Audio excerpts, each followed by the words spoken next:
and welcome back to the Dorks in Danger, a tabletop group of my friends and I play Dungeons and Dragons. We're back. It's time for us to continue this little city-based, crime-based escapade that we've been on after a short little recap. So last time when you were together, you had shared all of the information that you had acquired, some more, some less, from your different two-person split off to go investigate many things within the city. After that, and a bit of lore dumping from Rinn, you guys passed some time before sneaking out into the dark of night.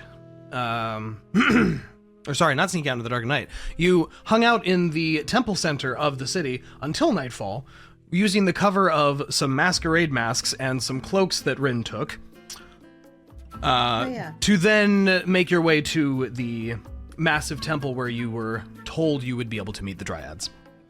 After some very good performance from Synas and Rinn to give you a cover story as the guards had just caught you hiding in one of the alleyways, you did convince them that you were drunkenly ambling your way away from a party, and they informed you that you should probably go back to it to spend the night. However, you made your way into the massive temple, and were greeted by the elderly gentleman who seemed to be watching the place for the evening, who didn't seem to mind that you were there. After praying as a group at the Shrine of Sylvanas, you were greeted by three individuals in masks. One wearing a sparrow mask, one wearing a rabbit mask, and the other wearing what appeared to be a wolf mask. You spoke with these individuals, the Dryads, for an extended period of time, and they revealed that, one, they don't quite trust you, and two, to gain their trust, they would like you to help finish off a job which they had failed at, as they revealed that Reyka's brother had been with Hugh, the individual from Rinn's past, who just so happens to be part of the Dryads now. He had been put in prison due to a mishap during what was supposed to be a simple job. And they were not convinced that there wasn't more going on after that event. The sparrow-masked individual provided you with an item that seemed to be of limited use, but which would protect you from the precognition of the Divinator group within the city, and it would give you enough time to perform whatever it is you were going to be doing within the Callous Manor, free of the odd magical systems that allow them to detect crime before it happens. And legit. We're going to... Our last session we ended at the tavern, but with Niah now here, and ready to ask questions, with a mind full of questions, I'm sure, we'll pick up slightly toward the end of the conversation in the temple, a little bit of VCR rewind sound effect. You find yourselves... And for the youth out there, a VCR was how we used to watch movies a long time ago on a tape. Did you remember to rewind the tape when you returned it to Blockbuster? Remember. It is the kind. Rewind. Always. You gotta rewind it. Gotta be kind to rewind. Yeah. Very important. Okay. Yeah. So, you and your group are standing within the massive temple structure in the highest tier in the center of Mirabar. The three individuals in black cloaks have meandered away a bit from your party to discuss a few things under their breath away from you now that this conversation is concluded, but they have not run off just yet. Niah, now that you are satisfied that no one has come to check in the temple, you were watching the door for your friends while they were conducting business, you walk up toward your friends having heard the conversation as it had probably echoed throughout the temple structure itself. And yeah, what would you guys like to do? The three individuals are probably standing, 10, 15 feet off to the side, just chatting. Yeah, I address the three and say, so we did find dragon cultists in the Chunky Owlin, and when we were observing them, they did mention that they have plans for something to happen within a week's time. The Wolf Mask and Sparrow Mask individuals look between each other for a few moments before looking at you again, the one with the Sparrow Mask speaking. I see. Well, that does line up with our suspicions. I suppose that puts everything on a bit of a time crunch, if something is happening. You know nothing else beyond that? I was still gathering information. Was not prepared for this to happen so quickly. Understandable. What, if you don't mind me asking, what do you know of what's going on with the Dragon Cult in this city?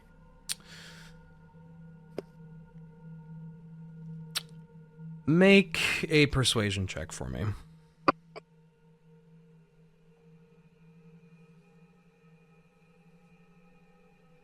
22. 22. Okay. Wow. Okay. You are Where very were you last persuasive. time? Warlock moment. It's almost like I have a High lot persuasion. Yeah. Weird. They look you over a bit, scrutinizing you. The dragon cult themselves are deeply woven into the city, unfortunately. Our group has been seeking to remove these threads and eradicate their influence. While we've only been partially successful, we have to be careful. We have found some traces of the dragon cult activity within financial structures, political positions, noble houses. Some likely, I am assuming, based on some of our contacts, are piloting individuals within the prison system. Some are piloting individuals within the Magus Guild. It is impossible for us to dig too far into one pillar of this community without running into a few here and there in positions they should be far from holding. I see. How thoroughly have they infiltrated the guard? Of this I'm unsure. But I know for a fact that there is some level of intrusion, given my previous obligations. And that is one of the main reasons I began this little venture, or joined it, rather. I see. You can understand my reluctance to murder a noble family within their city. If we have the opportunity to set them at odds with the guard in a way that we actually believe will be followed through on, would that be acceptable? You see, they fiddle with their gloves a little bit and seem to glance up toward the ceiling and shake their head slightly. Unfortunately, I don't believe the city guard will be of any use in rooting out such things, given the individual that we are speaking of is the one holding, or who has been forcing, her brother to be in prison, and she gestures at Reyka.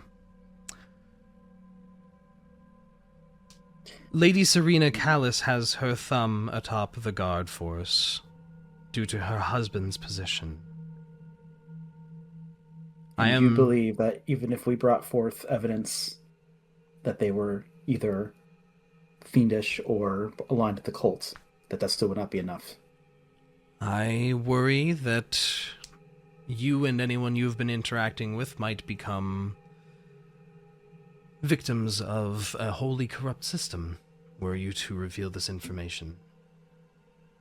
I see. And so the solution that you see for this is to quite literally murder a noble family in their homes.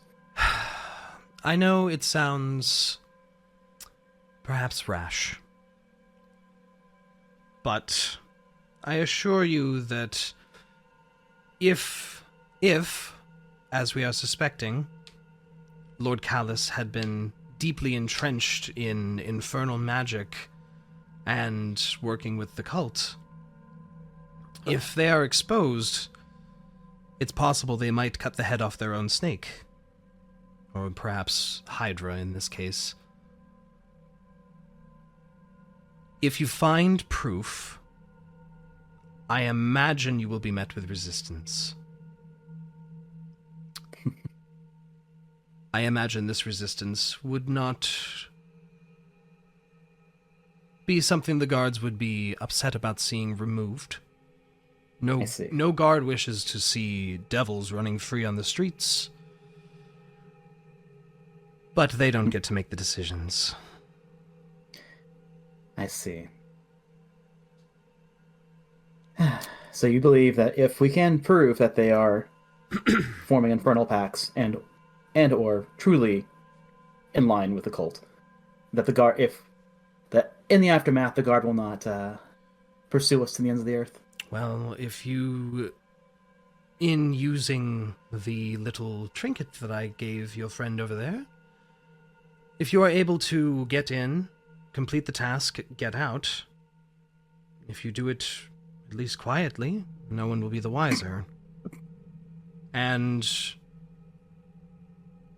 the divinators will not be able to track you. It will be as if a ghost wandered through. I understand likely what I'm saying sounds like I know a bit too much about too many specific things, though. I can promise you I personally know the corruption which exists at that rank, the surveillance group within the city.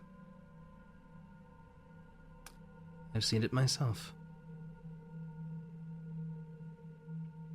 I see. I'm sure you must understand why I must ask this, but how do I know that you are not one of the secret police within the city? Well, I am. Touché. How do I know that you are not leading us into a trap? Touché. I suppose a bit of more shared information, perhaps, to sway your trust. The reason I know what the corruption that has infected this city looks like is because I was a part of it at one point. And Your spurt? she pulls off one of her gloves, and you see etched into her skin in this golden, what looks to be ink, but it shines like metallic gold in the skin. I was tired of seeing this gift, this divinatorial power, misused. I was tired of being exploited. I said enough was enough. And I was determined to change things for the better. The reason I know what is going on is because I'm part of the reason it's happening. She pulls her glove back on. To deal with secret police, you need secret police, right? Fight fire with fire? That is what I want. Then I will need some... Should things go wrong and we be discovered, what can you offer us aid in escaping the guard? There are some safe houses you would be able to use, potentially. Some quick escape methods that lead down into the Undercity. Your friends sound like they stumbled across one. And she gestures over to Rinn. When Ivy was using one as well.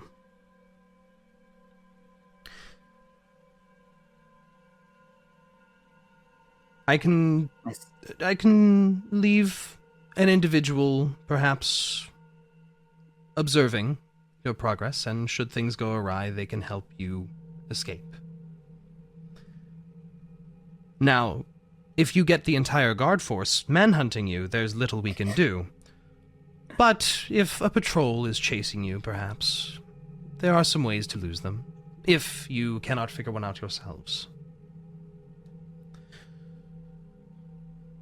I will actually, flicker, and she gestures to the wolf mask individual.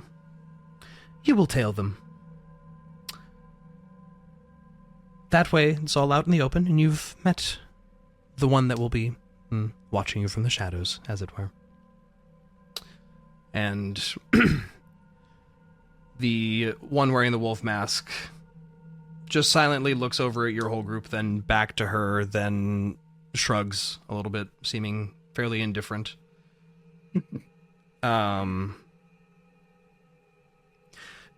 Niah, the fox mask that you have, is that on your hip at all time, or is it... where do you have that? The individual... God, I do say it a lot. You say it so much. Oh, man! I'm sorry. We're giving Dre a complex now. I knocked myself out of my own roleplay because I've said it like 10 times in the last 10 minutes. Sorry. Jeez. The figure. The person. The individual is a great word. Anyway. It's fine. Losing my mind. He appears to be glancing to you, Niah, and then looks down at the mask on your hip and is just staring, seemingly. Oh dear. But doesn't seem to speak up. I noticed this. I noticed. He's not trying to hide it. Do you fancy my mask? The person tilts their head back up to look at you, the gentle candlelight of the room reflecting off of bluish eyes inside the wolf mask. And they just shrug again. I see you're a talker. Don't need to say much. Just looks familiar is all. Familiar how? I used to make a lot of masks back in the day. Yours seems familiar for some reason to me. That is surprising, because it is a mask from a very far away land. I see. Perhaps it is just a trick of my mind. I would like to do insight on him. Sure. Yeah, that's way too suspicious. Sure. And that is a natural 20 for 26. Wow. What You do know I... pierce through their soul. I'm going to DM you something real quick. All right, well, here's my self-published bibliography.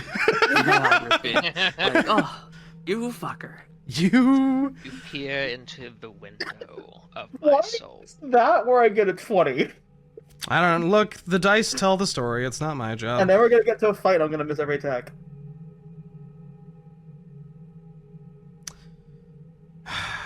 You can chat amongst yourselves for a second. I'm gonna need to type a fair bit of things real quick. I'm sorry. Oh, There's just a couple How things. about that weather, huh? Jay wasn't Sorry. expecting to have to I elaborate. wasn't expecting a natural 20, so hold on, please. My God. You're right. You know what's gonna be great about this? We will get all the cool stuff right here, and then when we go to actually do the thing, we're just gonna trip over each other. Yeah, well, it's gonna turn into a fucking Monty Python skit when we get to the actual mansion. Yeah, it's how it always works. Thava's just gonna run in there and swing at the first person she sees. Yeah. It happens to be a child. Oh my I God. love that they were like, oh yeah, if you're quiet, it'll go great. I'm thinking, Thava and Rinn. I was Hey, Rinn I'm starts better a at stealth fire than and burns fucking the house down. Reyka. you're better at stealth, but you fucking set everything on fire, which is not very subtle. Not all the time. Well, hey, listen, if there's a house fire and they all die, I mean, it was a house fire. What a tragedy. Just a house fire and my best friend. It's okay. If anything, she's the perfect one to bring along for this mission. I just feel like that would be a little bit suspicious for the guard. Man, I think about It's okay. setting the house on fire, and I'm like, do I have that spell that like magically locks the door so it can never open again? Oh my God. Wow. I like I don't this side think- of you, Synas. I don't think Synas has that, but I'm just like, I know that's a spell. Are you talking about Arcane like- Lock? Yeah. You want to set a that's house it. on fire full of people and Arcane Lock the only exit. I mean, Hey. This is an evil Don't- campaign. don't be suspicious. Don't be He's suspicious. You know what, Deriaz? I'm proud of you. I'm a proud druid. of Don't be you. proud. I can This make is- you look good, Barry. That's the best I can do. This is like a sign that things are finally coming together when you're thinking of your first war crimes in D&D. Yeah. Why is it the fairy creature I'm so is proud. less evil than the rest of the party? You I'm know, the fairy neutral creature- good. That's not canon. You know Synas would never suggest that. He would never suggest that. It would work really well, though. It would be good. I do have Think of how efficient it would be. I do have a non-zero concern that we can get away with killing, but we are going to have an investigation on us. That's fine. We'll do that first. I mean, Thava could stand outside. She doesn't have to go inside when you do the investigation, but as soon as she hears trouble, or someone can establish like a message thing or something, as soon as there's any trouble, she'll go in. But like, she doesn't have to go in to, you know, increase the risk of you guys getting caught. Wait up. Okay, there you go, Wyld. I think of that gif of L.A. What Noir, where it's like, oh, press X to doubt, and it flips to the other person that he's interrogating, and it's the most obvious, like, fucking wincing face, where you know he's guilty. And that's just Synas with his -1 charisma. Funny.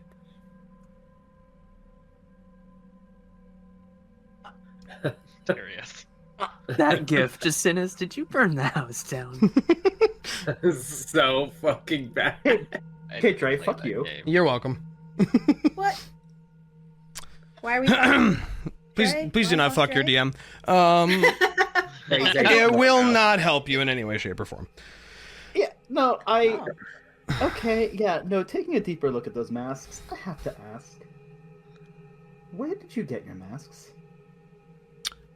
The sparrow mask wearing individual reaches up and puts a gentle hand on the one she called Flicker's shoulder. Oh, he's made them. He's very skilled at it. Oh, 1 second. Yeah, okay, I'm going to withdraw the mask and show him the inside of mine. Mhm. Where there's a stamp on the inside of mine. Mm-hmm. And ask, what do you know of this? You see Flicker's eyes widen in the eye holes of the mask, and then squint, looking from the burned-in stamp on the inside of that mask, and then to you. Where did you get this? From my home. You are... And you see he appears to stammer a little bit, as if struggling to think of the words, perhaps struggling to think of something in his past. Where is your home? You see he takes a slight step forward towards you, reaching out to put a hand on that mask. Or it once was. It's nowhere now. What do you mean, nowhere? It was consumed by something beyond this world. I see. That makes a lot of things make sense now, actually.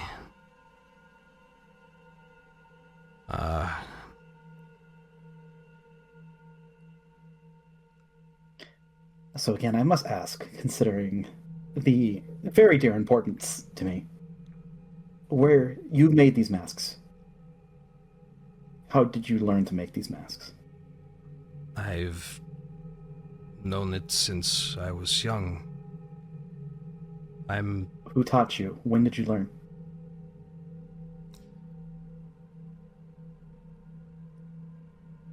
Give me a persuasion check with advantage. Holy shit. That's actually... I feel sorry for this man. Because I don't think he can give me an answer. Natural 20 for 28. Oh Oh, my god. what is going on today? You're using up all your luck. All the bad luck. All the bad luck for the rest of the campaign. It's paying off. Paying By off. the way, the other roll was a 19. What? Okay. 19 and a 20. Almost the 1 in 400 chance kind of thing. Wow.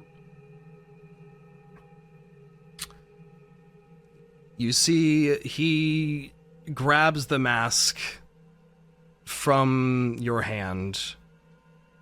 Or, grabs onto it, holding onto it in your hands. And just seems to be staring for quite a long time. I can't remember where my home is, or was, or where I'm from, or... I just know I have skills, and I wanted to use them, and... Oh, okay. Okay. And you will see his hands, which he's wearing like fingerless gloves with the back open on him. What's that? Is he human? His hands appear to be human. That's not saying much. I mean, I appear to be human. So. Yeah, exactly. But as you're holding on to this, you see his hands shake a little bit, and a very familiar ripple of magic courses across his hands as they are suddenly replaced with animalistic clawed hands with fur. And they are shaking lightly as he's just holding this mask with you. After a moment, I drop my own illusion. And you all will see this person who is, maybe about 6 feet-ish tall. You see the back of their coat, or of their cloak, rustle as a pair of fox-like tails flick side to side briefly. And as they are shaking lightly, Niah, their eyes meet yours, and without another word, they just pull you into a very strong hug. Did we just find Niah's brother? What is going on? I was just staring like what is going on? Yeah, okay, this is the thing. Dre, this was a killed you when I wasn't here last session. Natural 20s. Listen, with the natural 20s now, yes, it's killing me. But but also, yes, I had a planned fake and you weren't here. Anyway. Yeah, no, I lean into the hug and return it just as deeply. And in Sylvan, I ask him, my friend, how did you find yourself here? Anyone who speaks Sylvan in the party will be able to understand this. I can understand this. I know it. I know there's a couple of you. He responds in Sylvan. I had been away a long time, and I found myself lost and forgetting everything, everyone, and I thought something had been done to me. But it was not to you, it was done to them. And they were consumed utterly and entirely to even the very existence, memories of them, their place in the world is gone. I see. And you feel his body shake as if he's trying to hold back tears. I know your pain, brother. Dre, do I recognize this person? Without their mask off, it's hard to say. They have... They are wearing a mask. Yeah, they are wearing a mask, which is a wolf mask. Without removing that, it would be hard for you to know. Do I recognize their voice at all? I think you faintly recognize the voice of the apprentice of the renowned mask maker from your home. An individual who you had maybe not spent a lot of time with, but whom you had interacted with on a regular basis. Do I remember their name? No, you do not.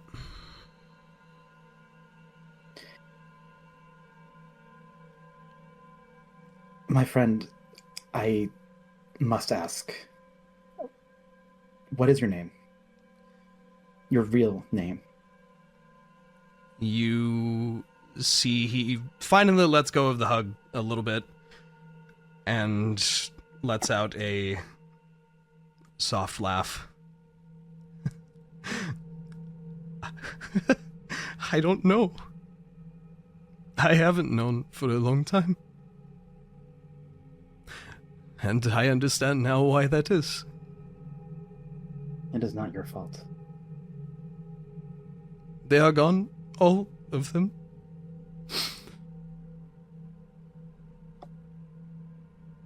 And I intend to kill it. Right.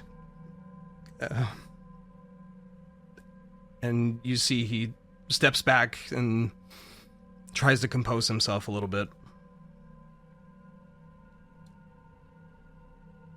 And looks to the individual with the sparrow mask.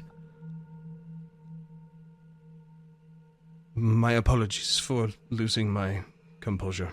And she just holds up a hand. It is curious the number of fascinating secrets we are all learning tonight. Thava, do you have someone from your past who's also in the Dryads? Should we look out for a dragonborn so. in a wooden mask? I'm pretty sure if there... Yeah, no, I don't think so. Alright, just checking.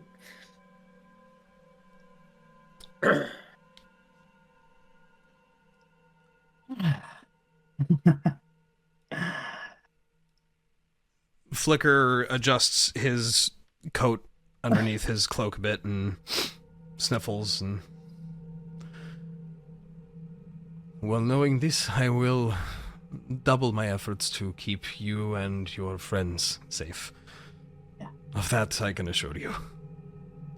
We have much to talk about when we have the time. If we have the time. We will. And Sparrow looks to the rest of everyone else. If there are no further questions, the evening is getting on. We have much to prepare for. But we will be watching. I will be watching.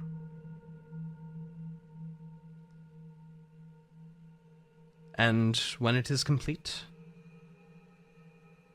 if you do wish to summon us again, simply pray at the altar at the stroke of midnight, and we will be here.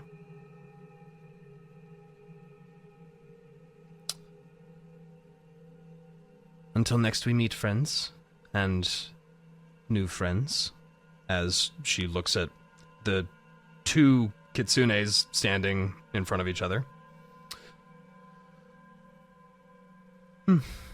Much more exciting tonight than I thought it would be, she says as she turns her head to the rabbit mask-wearing individual off to her other side, who, might I add, has been side-eyeing you this entire time, Rinn. Oh, because that's my friend. Yeah. Yeah.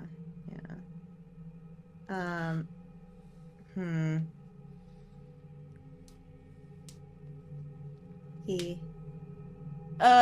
Sorry, give me 1 sec. Why, in all of our years of playing this, do I now suddenly have like a tiny hint of stage fright? Oh no. Aww. I'm like, oh, hide. Tuck in the back, quickly. Yeah. So she looks at you and she goes, seems like we're not the only ones here with a bit of history, eh? Hope this helps you see my friends as not cultists. Yeah, I suppose that helps, I suppose. Again, I'm sorry about jumping you and your friend. I made a bad call, and I made an assumption that was wrong.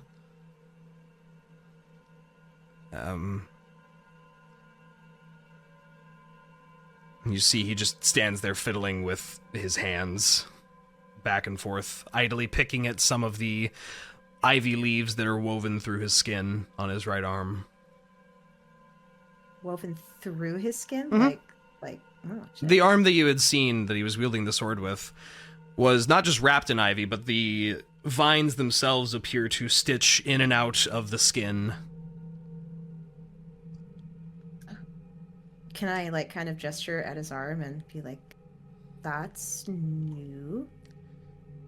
And he holds up that hand and turns it over a bit, and the jacket that he's wearing stops at just above, or just at the shoulder, so you see the full arm, which looks as if it once had burn scars, but the burnt skin is now mixed into bark and leaves and vines, and he flexes his hand, a light creaking of wood sounding.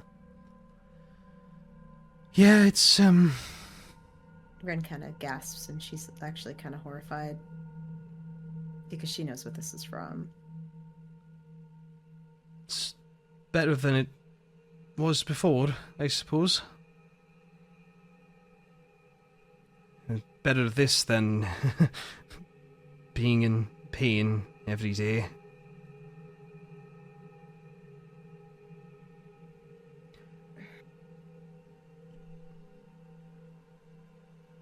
Hugh, you don't know how sorry I am.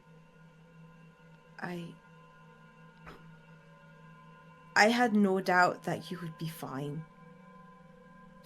Based on everything I'd seen. Up to that point, I had no doubt.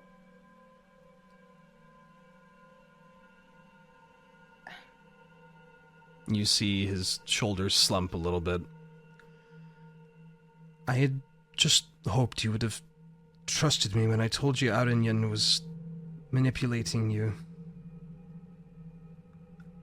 And yet you still went through with it. But manipulating me for what exactly? To kill you? Like, why would she want to kill you? She always hated me. You know the Sure. way she talked to me. She could have... Half if she the had village wanted... hates me, but they don't. Well, that's because you're loud and rambunctious and fun. And you know they're not fun. Well, most of them aren't, but Most of them. you were always fun and honest and kind to everyone. And the only reason Arian just had it out for you was you never could just let anything go. And Arinyan had it out for me because she was hiding things.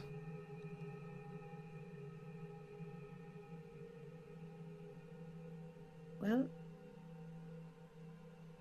She's why hiding wouldn't she be? something. She's running the whole thing. I'm sure there are things we all don't know that go on. You didn't see what I saw. What did you see? I went beneath the tree. I saw the dragon. And Yeah. I don't know what story Arinyan told you, but I don't think it's what you think it is. She was... she was there with a bunch of, grey and black-robed individuals talking to the dragon. It was shady. And she saw me, and I think, and from that point, that's when she wanted to get rid of me. And I couldn't just tell you, because I figured you probably might tell your parents, and that would get us both in trouble, and so I kept it to myself, and then, whoosh, and he just gestures at his arm. What do you mean shady? Like former cultists? They're always a little shady when they first get here, but...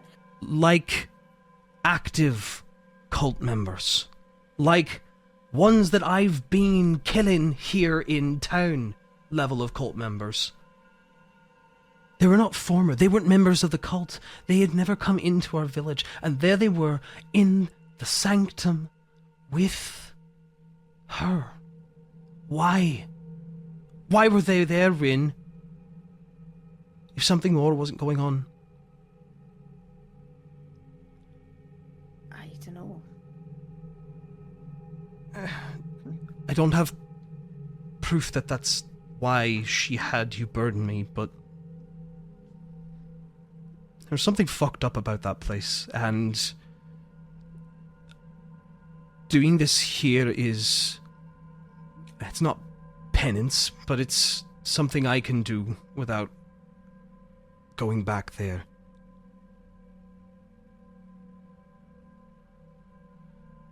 And what do you think she would do if you did go back? Okay, How did you even get out? she'd kill me, for one, that's for sure, and for two, I didn't get out. I died. I was dead. Or near, and they dumped my body in a ravine. They dumped you in a ravine? They just... And you weren't even dead? I was still kind Who? I was... Who dumped you? I don't know, I couldn't really see. It kind of blinded me with, fire at the time. Well, the whole village was there, watching. After you ran off, I suppose they just got rid of the body, I guess. I mean, it's happened to others before. I mean... But not people who had been born and raised there. Not people who were part of us. I guess I wasn't part of it anymore. Because Aranyan told them to get rid of me. And What about your parents? they didn't say nothing. They didn't even speak to you after? Everyone... How did you survive? Everyone thought I was basically dead, and Aranyan told them this was my punishment for being impure, and they took me out and tossed me in a gulch, and I remember vines wrapping around me and a voice, and then I don't remember much after that. But Sylvanas saved me and healed me, I suppose, he says, looking at his mostly nature-based arm. It's not just the arm, I mean, it's most of that side of my body. Is he still wearing the mask right now? Yeah. Can I reach up and just, like, gently just, like, take the mask off? Yeah. He doesn't move to stop you. And you see the scarred face of your friend. There are some little tendrils of vines that weave through the skin up his neck and into his cheek on the side of his face that was facing you when he was incinerated.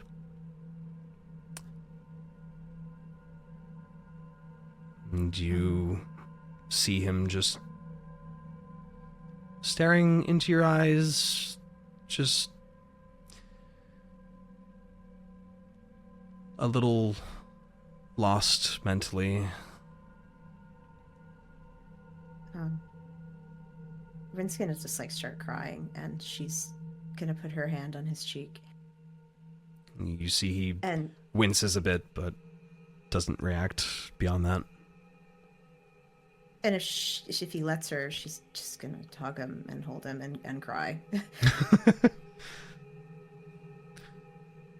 Everyone watches as this yet another very heartfelt moment of Hugh wrapping his arms around your friend.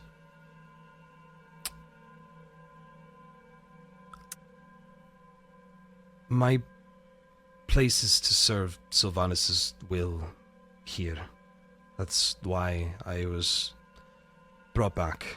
I was told to come here, not return home, and to do better, to do good here. And we're doing good things. Even if I got your friend's brother in a bit of trouble.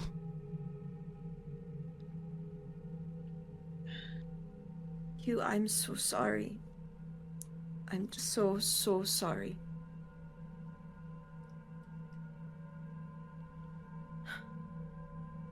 Apology accepted.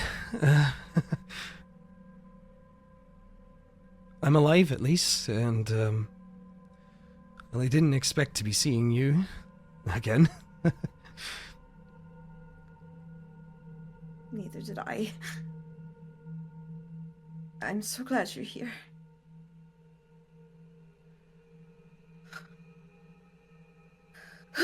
Rinn kind of just, like, shakes it off of her. And she looks at the rest of the group. And she's like, well, I guess we've got some things to do. Seems like we all have pretty common goals here, which is kind of rare in our experience out in the world with people.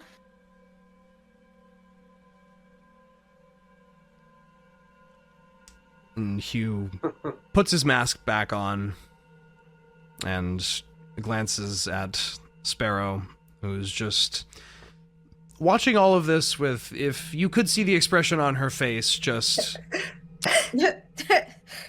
Her eyes show a mixture of shock and complete amusement. And... Amused? You can tell just by the way that her eyes are a bit squinted, she's smiling beneath that mask. Yeah. And she goes, I may be a divinator, but even I couldn't have predicted this one. Well, if this wonderfully mushy and heartfelt meeting is over, I think we'd all best get to work. Shall we? And she says that looking at Flicker and then at Hugh. And put your damn illusion back up, Flicker. You're being emotional.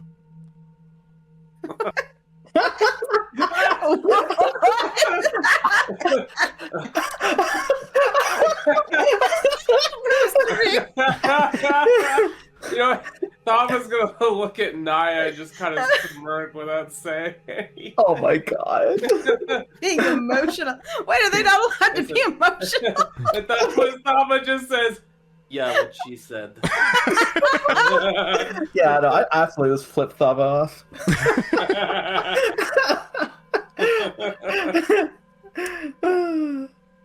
You see both the Ivy and Flicker, Hugh and Flicker both move back to stand more behind Sparrow, and the Kitsune does just a light wave of his hand, and it seems to revert back to looking human in just one smooth motion. And he just lets out a sigh. Goes, you're no fun, Sparrow, you know that? It would do you good to get someone in your life that's you could be actually emotional with. She goes, emotions get in the way of business. You know that better than all of us, don't you? And he seems to just kind of freeze up and stammer with like a... And they, as a group, turn to head towards the front door of the cathedral.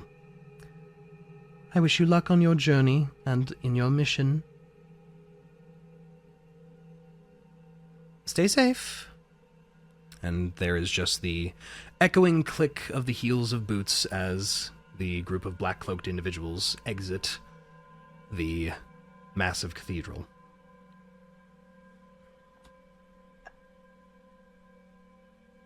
Just happened. So was she like a noble once? Is that what she said? She was one of the secret police at Divinator. Oh, gotcha. Ooh, Which does give me more confidence. I just that thought the of trinket something. will work. What have you thought of? we should have asked her about the warden. Ah, you're absolutely right. You want to? Yeah. I thought we did. Can we? You want to go run after her real quick? Yeah. What She's did we like, not ask? she's I like thought we, walking away. Bud, you go like running up toward her, Hey, wait! and she stops and turns like, "Yes, I thought we were good. What? Yes." I'm sorry. This is very important. So, we met up with the warden recently, and since you have history with these folks, is he trustworthy? I'm not sure of which. The warden of the prison? Yeah, that's right. I'm not entirely familiar with him. Personally, he's an upstanding individual otherwise, of great asset to the system. But what are you concerned for? Are you concerned he's not to be trusted? Actually, quite the opposite. We were talking with him about freeing Reyka's brother, and he offered to help us, actually. In exchange for what? You see, she turns to face you fully and crosses her arms. What was it in exchange for? I don't. He wanted the person that actually killed the noble. He wanted Oh. he basically wanted to actually close out the case correctly and imprison the one that had committed the murder. Oh, that's right. Okay, I can handle this then. So he actually is kind of on our side here, because he doesn't think Reyka's brother is guilty of the crime. So he wants us to find out who really did it and bring them to justice. So, is there could there be an alliance here? Unfortunately, we are wanted members of society. The entirety of the group of Dryads is, or has been, more recently, branded as a vigilante terrorist group within this set of walls. So I don't think there's really much that I would be able to provide him, per se. I also would hazard you telling him everything. Even if he is upstanding, the ones above him controlling the system are not. And if something caught someone's eye, you might be in the crosshairs, as it were. I'm not saying don't trust him, but I will not permit my group to be exposed. We are in enough danger as it is. Out of character. Do we know who actually killed this guy? I was just gonna ask them if they know who. Yeah. You had, when you had asked Hugh before about the incident, when you initially met these guys in the previous session, he had said that Hugh and Flaherty had been discovered while they were rooting around in the guy's office. And after they found something, he didn't specify what, it seemed as if the man's neck just unzipped and opened up, as if cut by a blade, and there was blood everywhere, and Flaherty tried to stop him from bleeding out, and Hugh made an escape. And that's why Flaherty, when you had been when you had been talking to the warden, he said they found no weapon, but they found Flaherty. Right. Who else would have motivation to kill this guy? I mean, demon. A demon? So he was making deal with demons. It's not that easy to piss him off. Or it's pretty easy to piss him off. Okay. I don't know, this is like a stupid thought, but like, I wonder if this like nobleman that was like assassinated knew something about the corruption, or like maybe he was going to reveal something about it. It's part of the corruption. Is part of it, yeah. So like, why? Who would want to kill him? We don't know all the people at play though. Okay. Out of character, do we know? Like he was making demonic pacts, right? Like, was that in line with the cult, or is that a separate thing entirely? I'm not sure you've learned much specifically beyond that there might be infernal stuff involved. Okay. But you do know that the Cult of the Dragon often uses, and has in previous encounters with them, used devils as support for their groups. So You had to kill an Abishai, if you remember. there was an Abishai, there were some spine devils that you dealt with in the mountain pass. Yep. There have been Wasn't there imps, there have been devil with the group, the mining, like when Thava and Bud went down into the Undercity. They Wasn't there a devil with their they group? had They got a detected theme on something. Thava had detected that there was some sort of infernal presence on top of the roof, though they assumed it might be invisible because they didn't see anything. They had also detected that one of the prisoners themselves seemed to be emitting an infernal signal. Sounds like there's another group at play. It sounds like they're potentially They- working together. They Like, could very well be together, honestly. Yeah. Still, killing one of their own allies. I mean, I maybe he thought- wasn't doing what they wanted him to do. Yeah, and I mean, let's be honest. We watched that one dragon cultist get his fucking brains blown up when we were interrogating him because he revealed a secret, or was going to reveal a secret. I think they have no qualms with killing their own members if it benefits them to keep Yeah, their but- secrets. I guess the question is like, was there a reason to believe? He was there, right? Whom? One of the people that is here right now was there. Yes, Hugh Ivy, he the one died. with the rabbit mask, was there. What? So did they give any indication that the noble was about to turn secrets or act against the cult? Hugh specifically had said that when they were going through his desk, they found a book of some kind that had names or something, and the nobleman charged in as they were going through it, and right as conflict sort of started, the man's neck just opened up. That doesn't seem. Yeah, that doesn't seem like it was like the same kind of magic that killed that one cultist before. Wait, what? It's- Huh? Doesn't seem like the kind of magic that. Well, The- because he wasn't betraying the cult, yet he still died. Well, it's also possible that whoever else was there in the house wanted to escalate the situation intentionally to, I don't know. Who fucking knows? I'm not sure. I don't know. This doesn't. I don't know. Get basically, people in jail. I feel like that's not. As yeah, based on the information we have, it normal. doesn't seem like there is much of a. Yeah.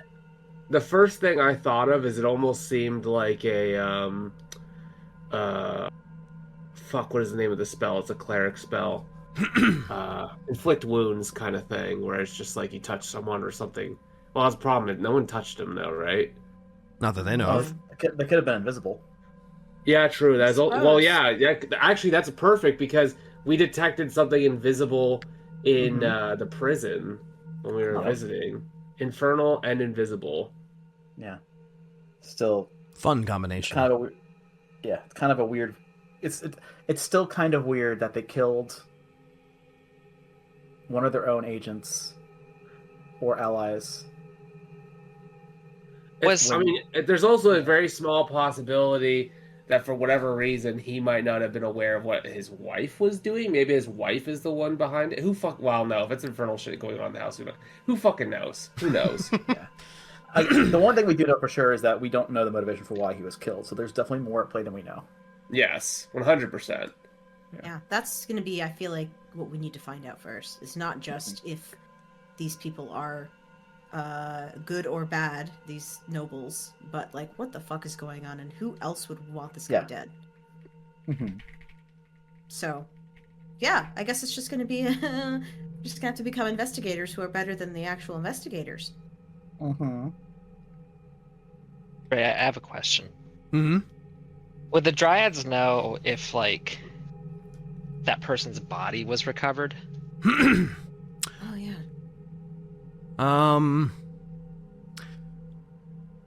The reason why I ask is because if there doesn't seem to be a logical reason why this person was assassinated among the royals, maybe it was simply to frame somebody, and it was like an illusion. Maybe this person is actually still alive, if, you know, and like being kept hidden or something like that. I don't know. You know from your visit with the warden that, according to the notes that were associated with the investigation, a speak with dead spell had been used to converse with the corpse of the victim. Okay. At least according to those notes. You At could least- falsify the report. So. Yeah, exactly, yeah. I'm just telling you what you know.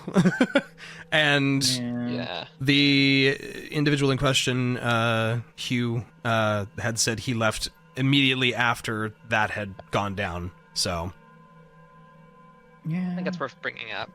Like, it is a possibility. Yeah. it's worth thinking about, but it would just keep it in the back of our minds. So maybe that's a possibility. Yeah, I mean, it would give if he was an operative or an agent, that would mean that he is now, with a faked death, that would give him some latitude to operate. Yeah, he's like maybe in like a shadow council now or something. I don't know. Or more, he's actively doing something that needed to not have attention on him. Mm-hmm. Yeah. Okay, that's... Okay, well. Are there any other questions before they walk out the front door, as they are doing right now? Nope. One last round of questions. We're giving them a Midwestern goodbye. Well, Damn it. you see Sparrow pats her thighs and goes, "Welp, we ought to be going. Oh my Well, she hits her leg. Yep. Slaps the knee.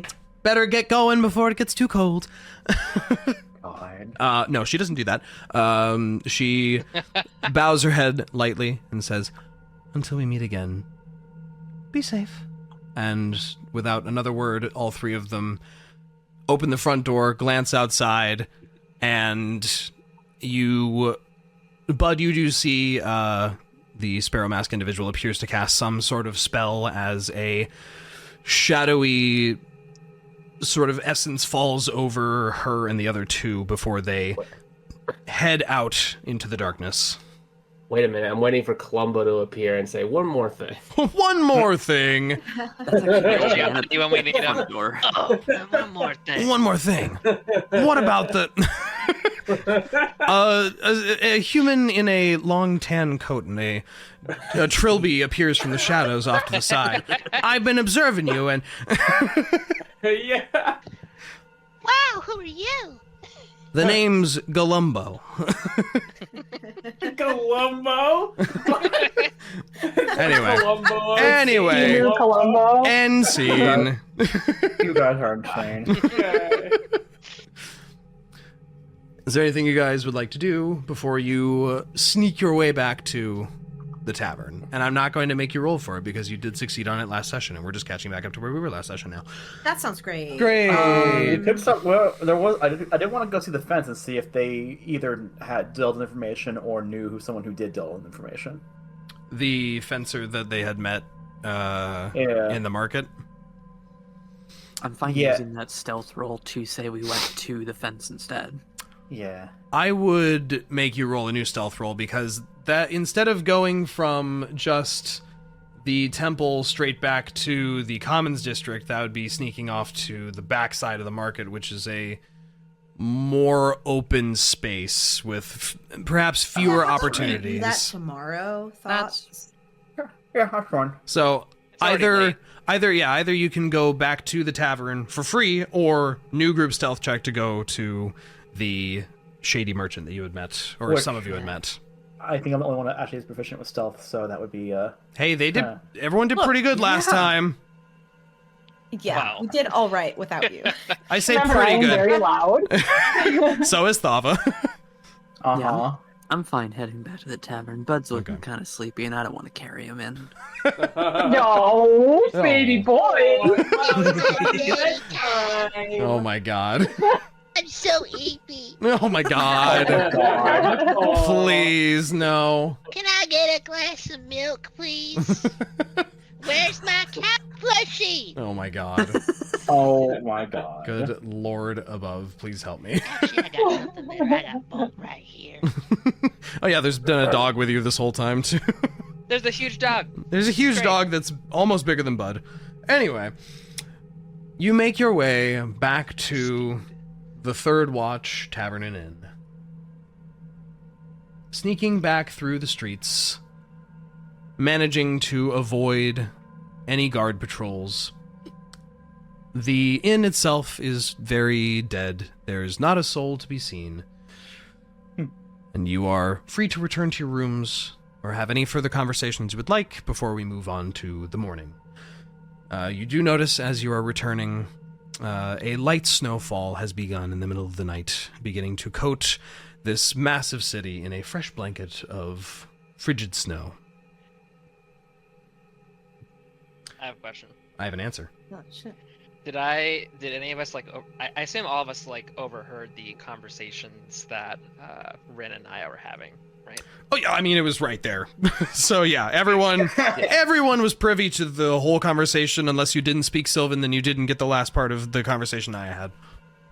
Oh wait, what conversation was in Sylvan? Oh, the Niah conversation. Once they had had their moment, it was all in Sylvan from that point forward. So Yes. I see. Yeah, I want to talk to Niah. okay. Okay. Let me get some music that's not as tense. I am certainly feeling it. There we go. That's lovely. Much nicer. Okay. Hey Niah, I heard your conversation with your friend. Correct me if I'm wrong, but it sounds like your original world was destroyed or something? My home was, well, destroyed's the word for it. But honestly, it is an understatement. Oh, I'm so sorry. Was he the first person you've met that you know survived? Yes. In fact, I have seen no one from my home since, well, they were all taken. Can't imagine that. Sorry. He like holds out his arms to for a hug if Niah wants it. Niah awkwardly returns it. She hisses. Just kind of like the The sideways hug, like I don't know what you're doing. This is weird. Pat, pat, pat. Well, hopefully y'all can catch up and get to talk more, but, you know, if he's around, then maybe there's some others out there that got out. Maybe. Unfortunately, the Feywild is not a kind place to those without shelter. Well, we can hope. That we always can. For now, though, my goal still remains to figure out what the creature was. What do you think it was? You have any leads? Something ancient, malicious, hungry, and from far, far beyond what we understand reality to be. What's Niah's companion? The name again? Oh god. Nickname? Little guy. Little guy. Little guy. Oh god, that thing is. Yeah, what is that name again? Right, you have like a little dragon thing now, right? Leviathan. Yeah. That's all I remember. It's a little sea serpent themed pseudo dragon, basically. It went by Aklunontil. Oh, that's. I think we decided Aklu was fine. Yeah. Right? And he agreed. Yeah. Is he there? No, I mean, I believe, Niah, you decided it was a tattoo, specifically? Yeah, it's a tattoo on my arm until it gets summoned. Yeah. Oh, okay. I assume, And Bud, kind of points, his eyes at your arm, does Aklu know anything? Knows something, but I wasn't ready to hear it. What do you mean? Grandmaster General trying to find the summary Of the thing I sent you? Yeah, I'm trying to remember exactly what was said back then. TLDR, you have a long road to walk before you are ready to know everything. Right, that's right.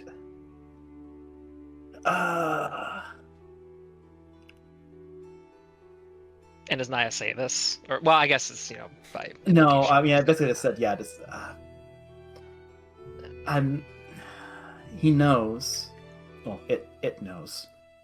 But I'm not ready to understand, which is its own many levels of concerning. Well, you know all these visions that we've been having every night? awful, by the way. Wait, what? What visions? Wait, does Niah not have these visions? Niah Jrain? does No. not have the apocalyptic visions. Because okay, so a fact that was brought up like quite a number of sessions ago when I brought it up.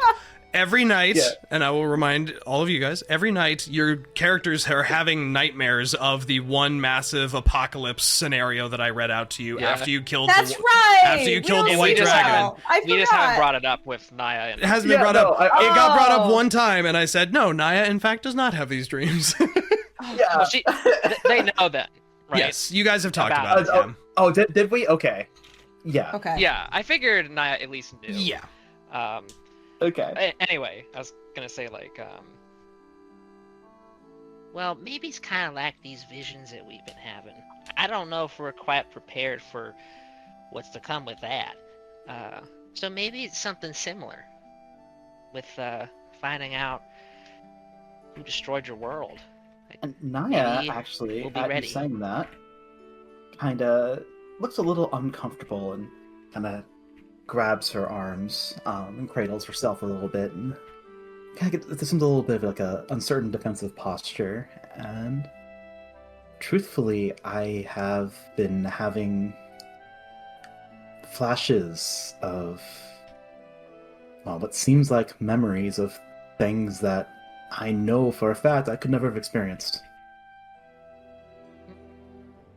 Are we all privy Like- to this conversation? Do you We all want hear to be this? privy to this conversation? I would like to be. Okay. Yeah, no, we've been the other you are wish to be involved. we're sitting at the bar. y'all like, are- late you night, guys are- everyone's it's- down there. it's Bud's late in got the his evening. pipe. Yeah, it's late in the evening. Late There's in like the evening. a few candles giving some like really nice mood lighting at the bar. You've all pulled up some Damn. stools. It's really chill. And you're having this wonderful conversation. And you're all there if you want to be. Great. Rinn says, "What the fuck?" I've Well, been having what- these dreams for, well, since shortly after my village was consumed. You think they seem like somebody else's memories? Things in the future, the past, or Yes and no. It's... The impressions seem like mine, but again, the impressions are things that I know for a fact I have never experienced or done. And yet, these very same impressions remind me and teach me how to use my own powers. wow. It's like I'm remembering how to do these things. It's like this is kind of weird, but you're remembering what you need to become? I don't know how that works. And I dreamed of the creature. I don't know if it was true. I don't know if it was accurate to what it really is, or if it was just what a illusion conjured by my own mind, but it was an endless maw that extended beyond the horizon, beyond, well, reality itself. And it was consuming everything. Down to its, well, beyond just the physical. It was consuming its spirits. It was consuming its existence, its place in the world. Since we're all listening into this conversation, I assume, Dre, that none of us, even if we did a check, like, would know what this is. Especially since Niah's been probably, like, feverishly looking into You know, it. I would love to know if you guys can figure it out. So, okay. Some Make an kind of Arcana giant check. crazy creature thing is just ate your world? Is that what I'm to understand? Ate my village. Your village. Okay. I would actually Religion check for say, the hell of it. yeah, honestly, actually, a religion or an arcana check for different information. I'm gonna do an Arcana Well, check. at I try. think because we're all listening in, one of us should do it that has like the highest stat. With one of those. Synas. I could do religion. How about a 30 for Arcana?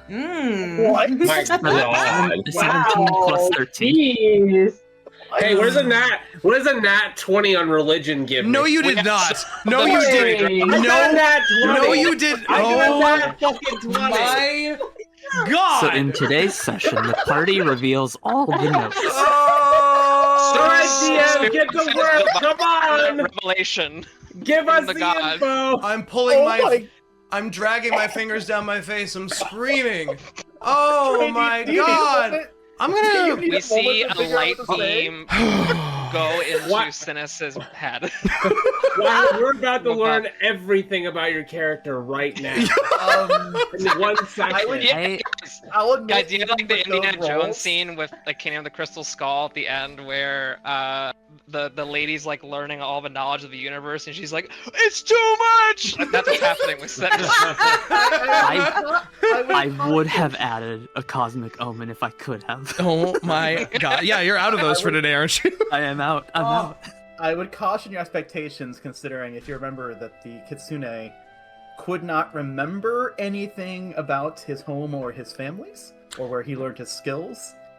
So that was kind of an important detail. Oh, so he got his memory wiped by whatever it was that ate your village. They also ate his memories. Remember what I've been saying. I don't remember anything you say. That makes sense.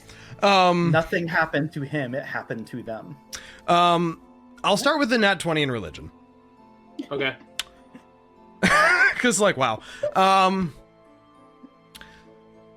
Thava, in that book that you've been reading, on and off, in your Universe's Apocalypse book, you recall there is one, as they're all written as, end of the world prophecies, every single one. And even though there are hundreds of them, one could perhaps reason that not all 100 of these could happen to the world. It's the end of the world, not the end of all worlds. But you recall one of them speaking of an ancient being simply known as the End. Oh. The book itself seemed to be very light on details, having only a couple of sentences for this one specific prophecy. When the end comes, none will remember those who are gone. Only in the end are all things nothing.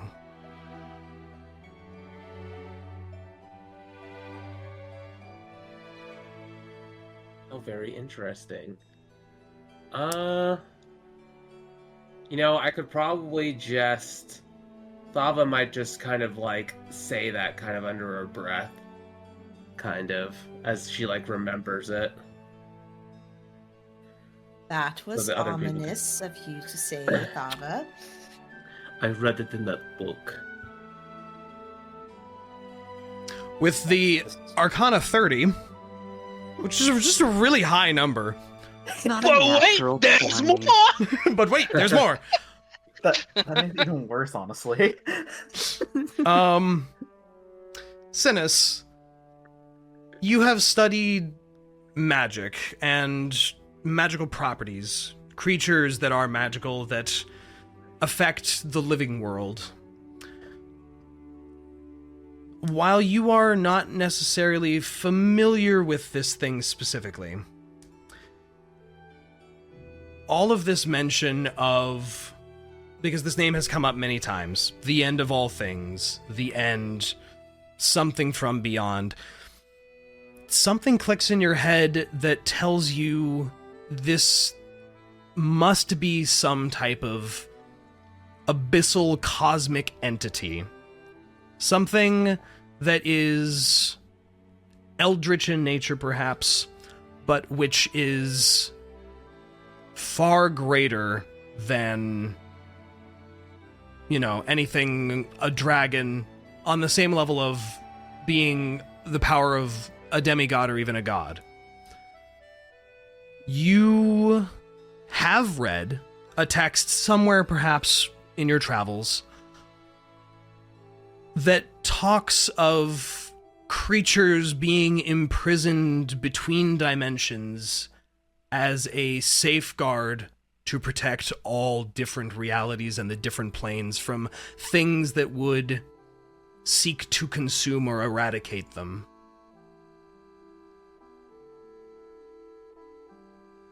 I think that's what you know on a 30.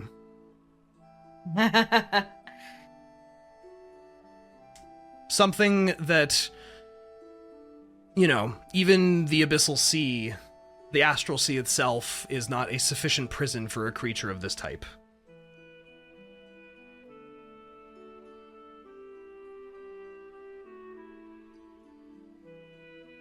$30 is so high. I'm sorry. I'm pausing for a second, because, It's a lot to take in. Want to say anything, or Processing. I may know something. Yeah, this session is a fucking lore dump. Stop rolling 20s then. Seriously. Stop rolling 20s. Everyone's just like, I just wanted to come here to free Reyka's brother. Why is everyone finding out things about themselves? You right all now, thought all this of was sudden? a simple side quest plot, but I was waiting. Why do all these strangers have really fucked up backstory? Well, I guess- Hold up. Well- I haven't had anything fucked up happen. Yet. yeah, I was gonna say, what the just a fuck cat. is wrong with you? Why aren't you fucked up? What is wrong with you? I am 30 or 40 years old, and I do not need this right now. You're an adventurer. I understood that reference. If you don't have a tragic backstory, then just go home. Wow. Wow. Damn, that one hurt. When is curfew over? 6 a.m. Huh. You still got 6 hours. 7 hours. Or 5 hours. It's probably like 1 in the morning right now. We should probably sleep. Anyway. No, I'm not Probably- done. We're not done yet. Are you Go guys to bed, not done get yet. some rest. Rinn, Oh, I need to okay. talk to you. So, are you gonna say anything, Synas, about your knowledge of I mean, Abyssal? he will pass that along for sure, but at the end of it, he'll kind of trail off as he normally does, and then with a one-shoulder shrug say, I'm not really sure how you might deal with something between a dimension. That's a little... that's a little outside of my wheelhouse. Well, more importantly, it's painfully obvious that it is no longer trapped.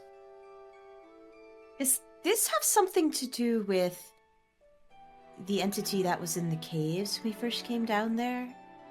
I was wondering that too, Seemed man. like you were kind of in your own head. Yeah. Something... When we fought it, something pulled at my own mind. Couldn't understand it, but there was something there. Like a memory that's on the tip of my tongue that I cannot fucking just recall. When we were in the caves. Mm-hmm. The crystal at the end. I knew it needed to be destroyed. Because you think it had something to do with this creature? Okay, Dre, I'm out of character. Since this is in character like a month, but out of Yeah. This is like a year more than and a year half. ago. I'm Yeah. trying to recall, like there was that was a crystal that was resonating, right? And I freaked out about that. Yes. So basically, when you had gone in the cave that you had fought the dragon cultists, after you had done so, there were some colorless crystals that seemed to be sapping the color from the surroundings and seemed to have, slowed, almost frozen in time magic, lightning arcing around. And Niah, after the fight, had just approached it without saying a word to anyone else and just slashed right through them and shattered them. And it seemed like they kind of imploded in a very not explodey fashion and just kind of into nothingness. So... Those Oh, yeah. crystals. Those. Which Synas still has a few shards of in his backpack. Ooh, Synas, bring those Just out. in case. Relevant again. I knew that they were wrong and they needed to be destroyed. That they did not belong here.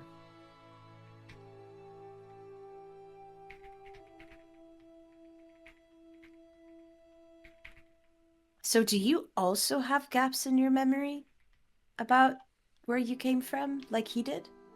Or do you remember everything? No, I remember everything. What's the difference between you and him? I don't know. I don't know why I can remember what everyone else can't.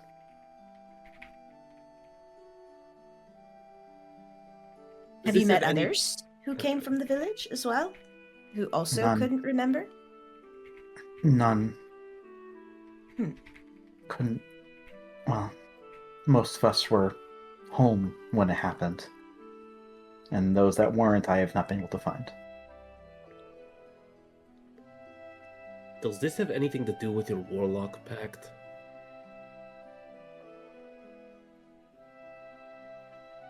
You I a have- Black Pact? I have never signed my soul to anyone. Dre, was it weird? Oh, sorry. You can finish. I your have thought. brokered no deal. I have made no pact.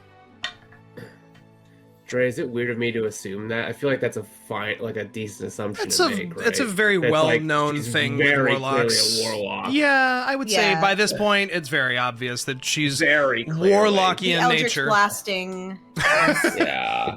unmi- The weird, unmistakable. terrifying thing that is attached to Niah and is helped us find out where she was. Yeah, I guess I did kind of make a pact. you wasn't really a made pact. so That wasn't. in the most vaguest of terms, you have perhaps not sold your soul away, but you haven't not made pacts. Okay, that is true, but I was implying more the warlock. Yes, yeah. I have not traded my soul for power or knowledge or skill. I have, however, acquired an annoying friend.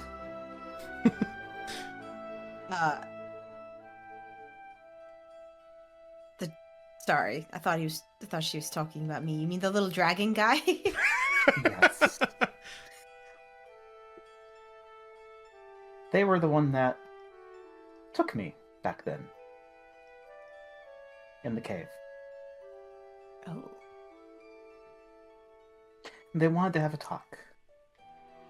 They remembered me, which itself is its own levels of concerning, but they could not explain how or why we knew each other, just that we did.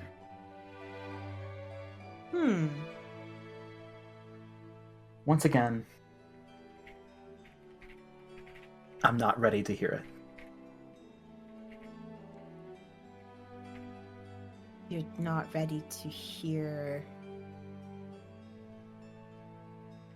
about what happened to everyone, or Why they know me. Also, what happened to everyone, and so much more. In fact, really, they were very vague, and I'm not sure why they had to kidnap me the way they did.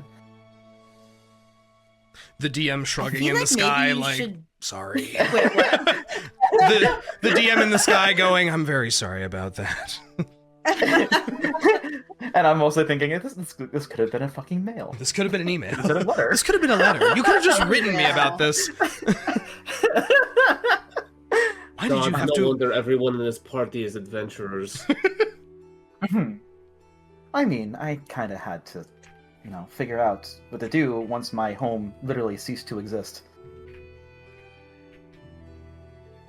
And let's just say that there are plenty of people in the wild that, people, to use the term loosely, that were quite eager to take a unaligned kitsune. What does that mean? Take. There are worse fates than death and dismemberment in the Feywilds. Okay. For example, having your name taken and reduced to a husk and or a puppet of a fey creature. Or having your essence stolen and consumed to power another creatures.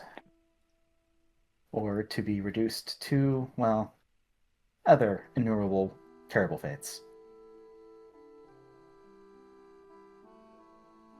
Sounds like it sucks. I can tell when my parents left.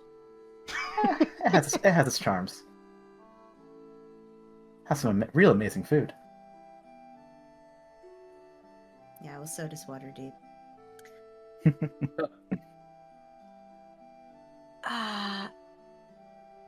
So you've got a little dragon guy following you around with all of the answers that you're looking for, and you just don't feel like learning them. That's not what I said. Because I have asked these questions. All that I have been told is that I will know when I am ready. Oh, I thought you meant like you just don't feel up to it yet. No. Got no. it. I very much want to know.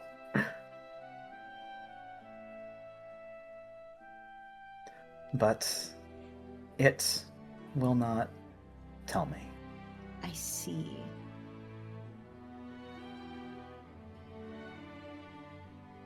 But Where is it right now? Is it just like hanging out, or is it like? Oh, it's a tattoo. It's a tattoo Oh, it's a on tattoo. Niah's arm that, when she wants it to be, is a pseudo dragon. I see. I must have missed that detail or forgot. Has it reacted at all to the conversation? You feel a cool sensation on your arm where that tattoo is, much like the feeling of running cool water over the skin and through the fur, Mhm. but obviously not with any actual water. But that's all you're experiencing. Yeah. It feels comfortingly cold. Huh. But while I was there, more of those, well, impressions came to me. It was, I don't know, it was easier there to remember is maybe the best term. I don't know. It's hard to describe and hard to put into words, but I was able to recall more how to use my abilities, how to fight. When you were There. your mind was taken over by it. I was not taken over. You were I was fighting like- us. Oh, that was not my friend. Oh, That was the Shadowfell. That was an entirely different creature because someone could not aim correctly.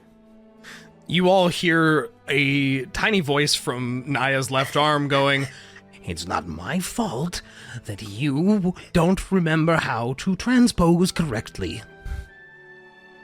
And scampering out of Niah's sleeve and like up the sleeve and out the neck hole, just like way too tightly squished into the side of her head, just this little coral covered pseudo dragon gripping at her fur going, "Stop blaming me." my God! How adorable. Why should I remember how to transpose? You were supposed to... You see, it takes a breath, sighs, and then just kind of dissolves back into water and goes back into your arm. And I just kind of give Rinn just kind of like a look and a shrug and just like see what I'm dealing with here.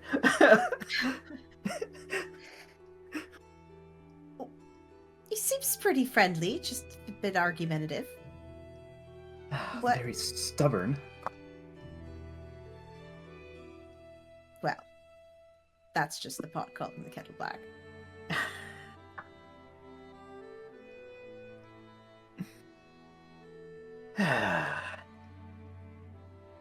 Still, I do remember one more thing from my visions. A Ninetails made of the same blue fire that I wield. And wielding a sword. A very, very special sword. Uh-huh. I Like one you recognize? Yes, actually. It feels very, very familiar, even though I have never seen it before. And I don't know why.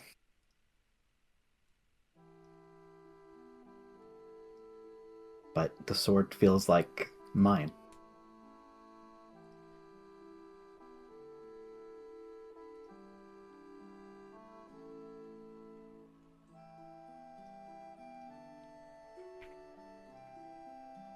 The one is it? Sorry, I'm a little lost. Is it the one that you summon? Your hexblade sort of thing? Or No and yes. On this point, I summon the blade to my hand, and it feels like a mockery. Like it is. It is, but it isn't. Again, I struggle to put it into words, and then dismiss the blade.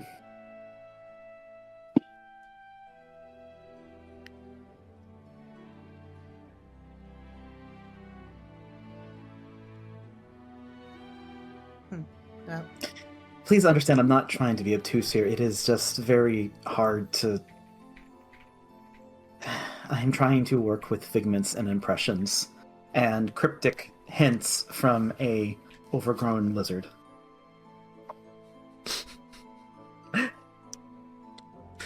Oh, why are you so mean to my pseudo dragon guy? Why are you so mean to my Leviathan? What's wrong with you? I mean, How would that it he kinda feel? Well, he has a lot to make up for soaking me in for a fucking month. Yeah, you're right, I guess.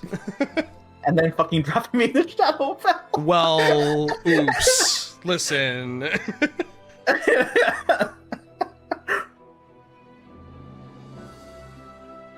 Yes, by the way, why were you...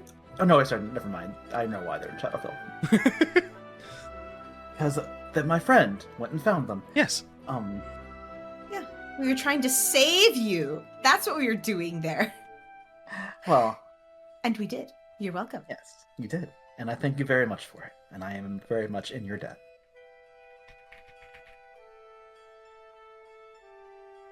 Alright, well...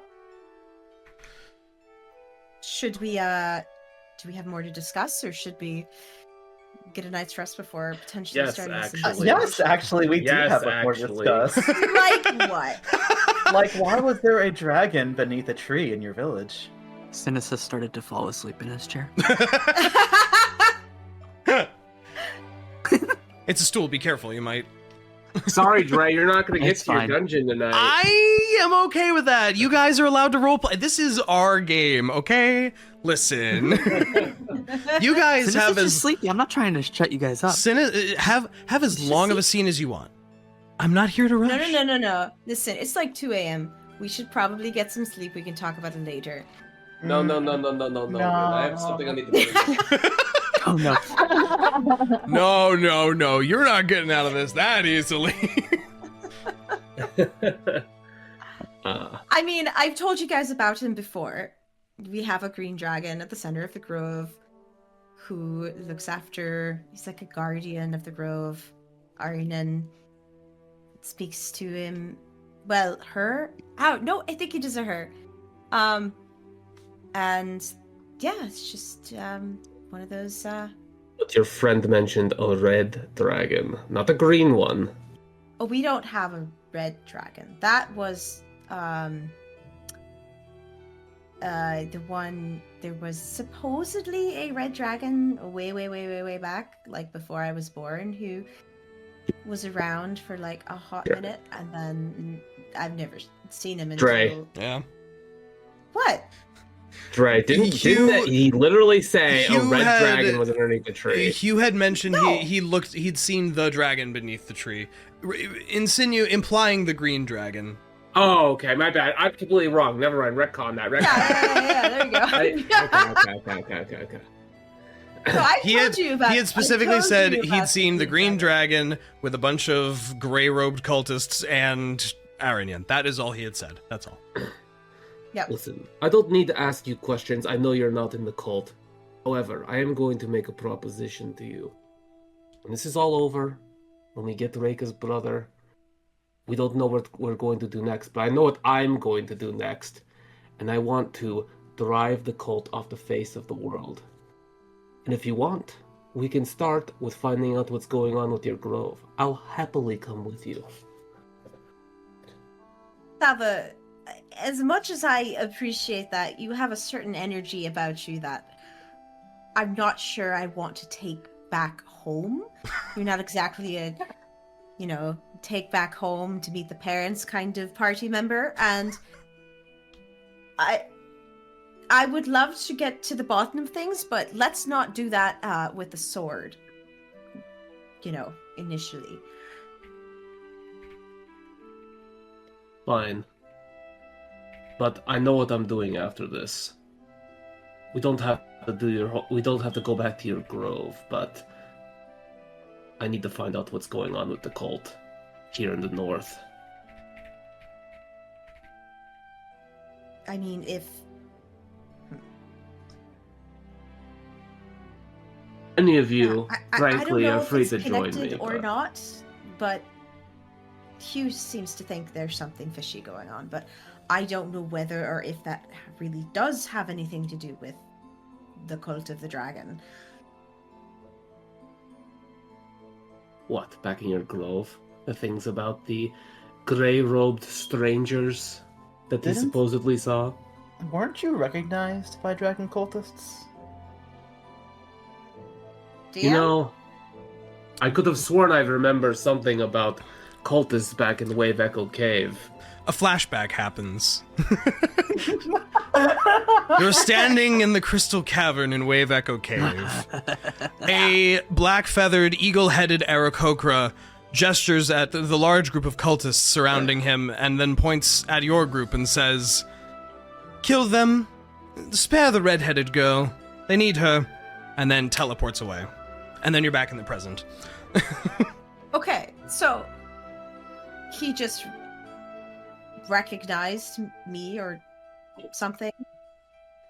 And you were important to a dragon cultist, and your village has a dragon underneath a tree, and your villagers attend to the dragon in gray robes. That kind of sounds like a dragon cult I've never behavior. seen the villagers in gray fucking robes, okay? We're just... Okay, listen, it's embarrassing, but... They're all just fucking hippies, okay? I'm not even joking. Yoga all day. My dad runs the classes. You can't not fall asleep. It's so boring. Oh wait. Sorry. Like, you guys don't understand how ridiculous these people are. There's just... You're gonna get there, and you're gonna be like, oh, get your swords ready. The dragon cultists are gonna be here, and you're gonna be disappointed. Because... Well, either way, obviously the cult wants you for something. Sure. Whether you like it or not, the cult is going to be following you. Just like they're following us because they believe we have the mask. Which we do, obviously, but... Do you have any idea why the cult finds you important? We did take a lot of former cult members into our community. I don't know, maybe they don't like that.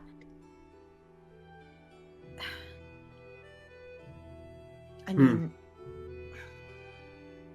They wouldn't dislike it enough that they would know you by your face? I don't know, man. You know... You've never seen the Aarakocra before? I don't think so, no? You know, out of character, I'm putting 2 and 2 together right now, but I don't know if Thava would put 2 and 2 together. What? What? If it's not in character, you shouldn't say it. I shouldn't say it? Okay, fine. Because You you've done know- this campaign before, right? So. No, I have not this one. I've only done Huh. the prelude, the Lost Mines of Phandelver or whatever. Which was very different from how I ran it, so... Yes. What was I gonna say? It's like, the whole prophecy with the world being reborn in fire sounds a lot like some kind of dragon cultist bullshit. Does it? I mean, there's a lot of like the forest where we live kind of has that going on with the druids there, and I don't know. It does sound kind of crazy, honestly. Yeah. Listen, I'm not going to sit here and try to say that your whole fucking life was a lie or anything. However, maybe your friend was onto something, and maybe that mentor lady or whatever her name was, maybe she can't be trusted. Maybe your friend is right. Maybe he is. But I don't know. I have a feeling you might change your mind if you met her.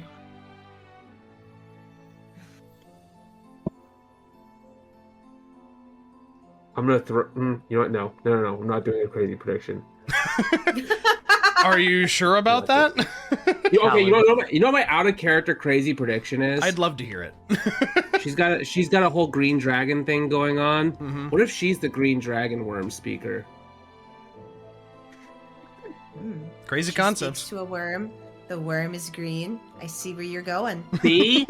She's a satyr. She's a satyr, not a worm. Oh my. Also, you want to know something else that's interesting? Remember when we found the universe apocalypse? We found it alongside half the mask the half mask of the green dragon. Or sorry, the green dragon mask, half of the mask. What if there was some kind of weird... What if the guy... We know that Glassstaff may or may not have been a dragon cultist, or at least was associated with the cult. Why the fuck was he looking into an apocalypse-themed book and also had a green dragon mask? Like, I feel like the whole green dragon connection with the Grove feels a little weird here, especially with the apocalypse book, too. I'm just saying. I'm just throwing this out here on a character. Truly big, like Charlie from Always Sunny slamming the whiteboard covered in That's string. exactly how I feel Like- right now. I'm pointing at it. I'm like, look at this. This is weird. There's no Pepe Is Sylvia. this actually like out of character that Thava wouldn't go down the same? You know what? kind of Actually, you know what? To be fair, especially if Thava had some drinks in her, she would absolutely say this. But We can retcon some drinks in her. Let's. But like, I Before we think drink at the bar. Thava is suspicious as fuck of this lady now. Having heard overhearing that conversation about the friend, and now thinking about the green dragon mask and the apocalypse book. In fact, Dre, in the apocalypse book, doesn't mention anything about the world being burned in fire and like renewed. Oh yeah, absolutely. Of course I mean, it it's does, part yeah. of. It is part of the section under the prophecy that you had read about Tiamat ending the world. Oh, there we go. You know, I'm bringing that shit up right now. It's like, hey, listen. Rinn, I hate to break it to you, though, but I swear to the gods that I read something in this damn book about a prophecy that sounds exactly like the one you told us that your druid grove talked about, and it is about an apocalypse brought on by Tiamat, specifically. Did you read that in the book that was stealing your mind back in the caves? Why the fuck do you care about that? It's fine now. I'm fine. Nothing happened. Why She do I says, care? "Well, frothing at the mouth." She is still a lot of the same Thava. I would vouch for her being fine. But leans over to Synas and like kind of holds out his pipe, and he's like, "You want to hit?" Bud is off in the corner hitting the wacky tobacco. Like, this is a lot. It's been 20 years. I feel like it's a bad time to do it now. Thank you, though. Okay. Rinn, all I'm saying is you should go and get answers about all this. You should look into it. And if you want me to be there, I will be happy to come along. And I'll promise I won't start swinging a sword unless they start, you know... I don't know. You know what I mean. I can control myself. I think. I just want to note that is a different bit of Thava. I feel like that has changed. What? What? I think in this moment I want to check in with Reyka and see what Reyka's been doing throughout this whole scene, just real quick. What is as a campaign to save her brother, and now we're here. what is Reyka up to right now? While your friends are conversing about dragon cult conspiracy theories and Eldritch Monk. We're at the you're at the tavern right now. This, right? Yeah. Reyka's probably just like sitting off to the side and just watching and getting partially confused and picking at her nails and just kind of vibing off to the side. Yeah. Okay. I just wanted to check in. I don't think she's really got any input when it comes to this dragon cultist. They're being a lot. So I just wanted to check in, honestly. Okay, anyway. This has been quite the heavy conversation. Yeah, half the party's very animated and half the party's just kind of like bouncing their heads back and forth, kind of like a tennis match. Yeah. Oh, wow. The popcorn in one hand, like, oh my god. Rinn's gonna be like, Thava, I'm not gonna say we're not going to go check it out, because clearly Hugh is really concerned, and I've always had my questions about things, but I swear, when you meet my parents, these are not dragon cultists, okay? Like, maybe there is something weird with the way that Arinen runs things, or maybe she has secrets, but this group of people, we don't go like, you know, what do dragon cultists even do? Just like murdering townspeople and stealing treasure, and there's just none of that going on. I'm not saying your family are dragon cultists. I'm not saying everyone in the Grove is a dragon cultist. It's just possible that there might be something going on with the cult in the background with some of their members. I just never have heard of a green dragon doing this out of the kindness of their heart. You can't trust chromatics. Like, ever? I look at Bud. Is there never literally... I mean, look at Bud! He's a dragonborn, that's completely different. Has there never been in the history of Faerun chromatic dragons who were different than the others? Has that never been a thing? Dre, have I heard of any chromatics that are like good guys? Make a history check. Don't roll a natural 20, please. DM, would I have any knowledge about this at all? Make a history check. Okay. I got a nat 20! Nat 20! That's it. I'm walking away. That's enough. I got a nat 20! I am so... 20 section, let's go! I'm... Hey, United States, like, it's all nat 20! I was gonna do a digital roll to see what would happen. It was a 4. Okay, thank God it wasn't a natural 20. It was a nat 20, I swear to God. Oh my God. Okay. I've got to roll nat 20 in this session. Compose self. Okay. So, on a natural 20, Thava knows that perhaps once in a while, once in a blue moon, a chromatic dragon maybe wasn't as per se automatically vile. There are perhaps some recorded cases that they worked with good aligned creatures on occasion, though history often and purposefully paints them as entirely evil creatures, and it is generally the assumption that would keep one the safest when dealing with chromatic dragons. It's not to say that they don't exist, but the chance is astronomically low. She's basically going to reiterate that to some extent and just be like, listen, there's a chance, a very, very small chance that maybe they're doing something good. But does it mean they're wholly good? No. There's a good chance, especially with greens who are master manipulators, that there is some kind of agenda. Okay. The chromatic agenda. I would say that right. Yeah, it's got the green dragon agenda. I couldn't keep it inside of my head. I'm sorry.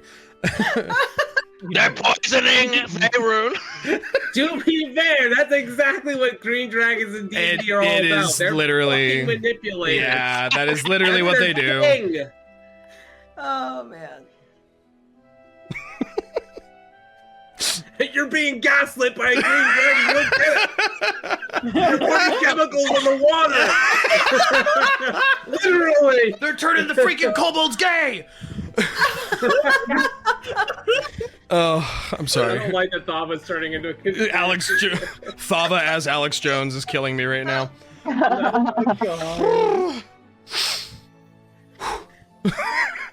Anyway. Rinn is just kind of like backing away slowly a little bit. Okay, anyway. We have to secure our dimension. We don't want Stop the rifts in space and time. Stop this bit. No. Stop this bit immediately. I cannot. I think it's time for a break. I think on the, you know what, on that note, we're gonna go to break because we gotta get these sillies out. This is out of hand. We'll be back. We'll be back. Hey there, this is Dre, the DM for Campaign 2 of the Dorks in Danger. We hope you're enjoying this episode, and we want to thank you for listening and watching. If you never want to miss an upload, make sure to subscribe to the channel. Share it with a friend if you like what we're doing here, or leave a comment. It helps us out. Remember that we upload every other Monday. And now, back to the adventure.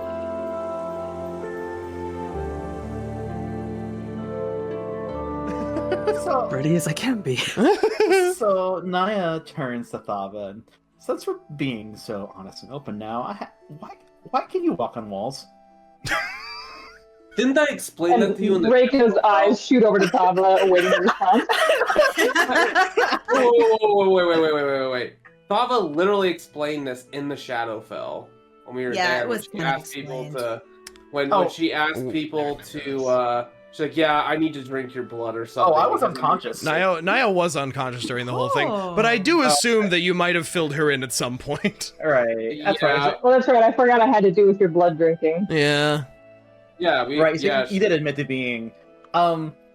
Did you admit to more than that, or was it just that hey, you need blood and you walk on walls? Okay, TLDR is she admitted that she needed blood, and she said it was because she's some kind of weird, fucked up monster. She doesn't know what she is, but like, she had a very bad run-in with the dragon cult, and all she knows is that afterwards, she is very fucked up. Okay, so that was all Brett. Okay. Yeah. So no, then I'm gonna ask, how much have you been reading that book? Oh. I don't know, DM. How often does Thava? She probably just looks over it a decent bit here and there, but she hasn't lost control from what I understand. No, and you haven't felt a compulsion from the book anymore. Yeah. Ever since you overcame it. Doesn't mean. But I would say that anytime Thava is learning a new spell or switching spells or anything like that, or doing any ritual casting, that's related to that book. Oh, that is horrifying information. Yeah. Yeah, no, she's definitely used it before. You've probably seen her use it when she casts spells. I was gonna say, she probably has to use it every time she summons the horse. Oh god, that's kind of horrifying. Okay. Then no one seemed to have an issue with it before. Or at least not anymore. Just don't get your mind taken by the sentient book, please. I mean, I do have a slight concern about it. You technically you are still sort of my charges, but if it's not doing any harm, I don't see the problem. It's perfectly fine. It's perfectly safe. I don't know how much I believe that, Thava. By the way, how is that stone on your hand? Me? Mhm. It's on a glove. It's not in my hand. Mm-hmm. It's fine. It's, I don't know, I found it pretty helpful, despite it pulled me into the Shadowfell and didn't let me get out with everybody else. I had to be rescued by a red dragon who seemed familiar.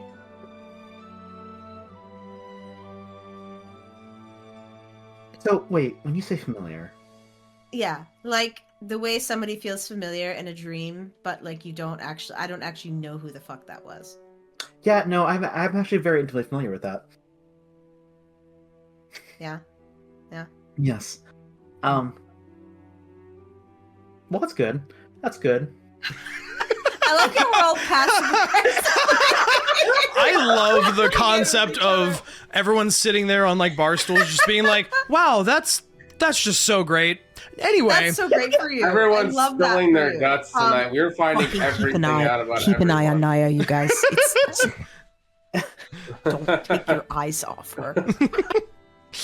Are you... This isn't Among Us. Isn't it though? Oh, my I God. love Among Us. Oh no, don't get him started, Oh, please. don't get him going. You should watch me on Twitch sometime. Wait a minute. Weren't we taking a break and kind of resetting so we did get into this? Yeah, get this. Let's. I'm gonna say, you guys have this wonderful conversation with your friends, but eventually you all are feeling very tired and need to sleep. Because just about to say, if this conversation goes on any longer, I'm gonna start making you roll for exhaustion. I was just about to say. I was gonna say, Synas stands up, claps Bud on the back a couple times, and then just says, "I'm off to bed. I can't do this. I can't keep doing this. I'm tired." Synas catches Bud, claps him on the back while he's inhaling with his mid-smoke pipe and just starts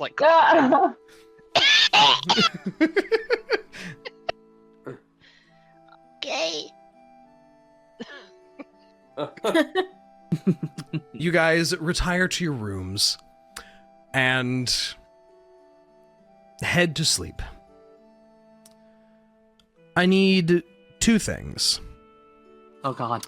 Hey, by the way, the horse. Yeah, what's your horse up to? What about the horse? First of all, did he spot anything while we were gone? That's right. He was just staring out. That's the right. window. He's been in the window.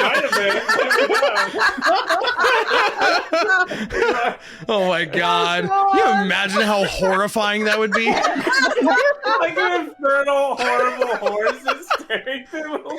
Oh No, my It's just God! pressed No. up against the glass. No, it can be worse. Imagine it's just standing there, unmoving the entire time. That's what it would have been. A maid walks in. Oh God! Room service. Yeah. Room service.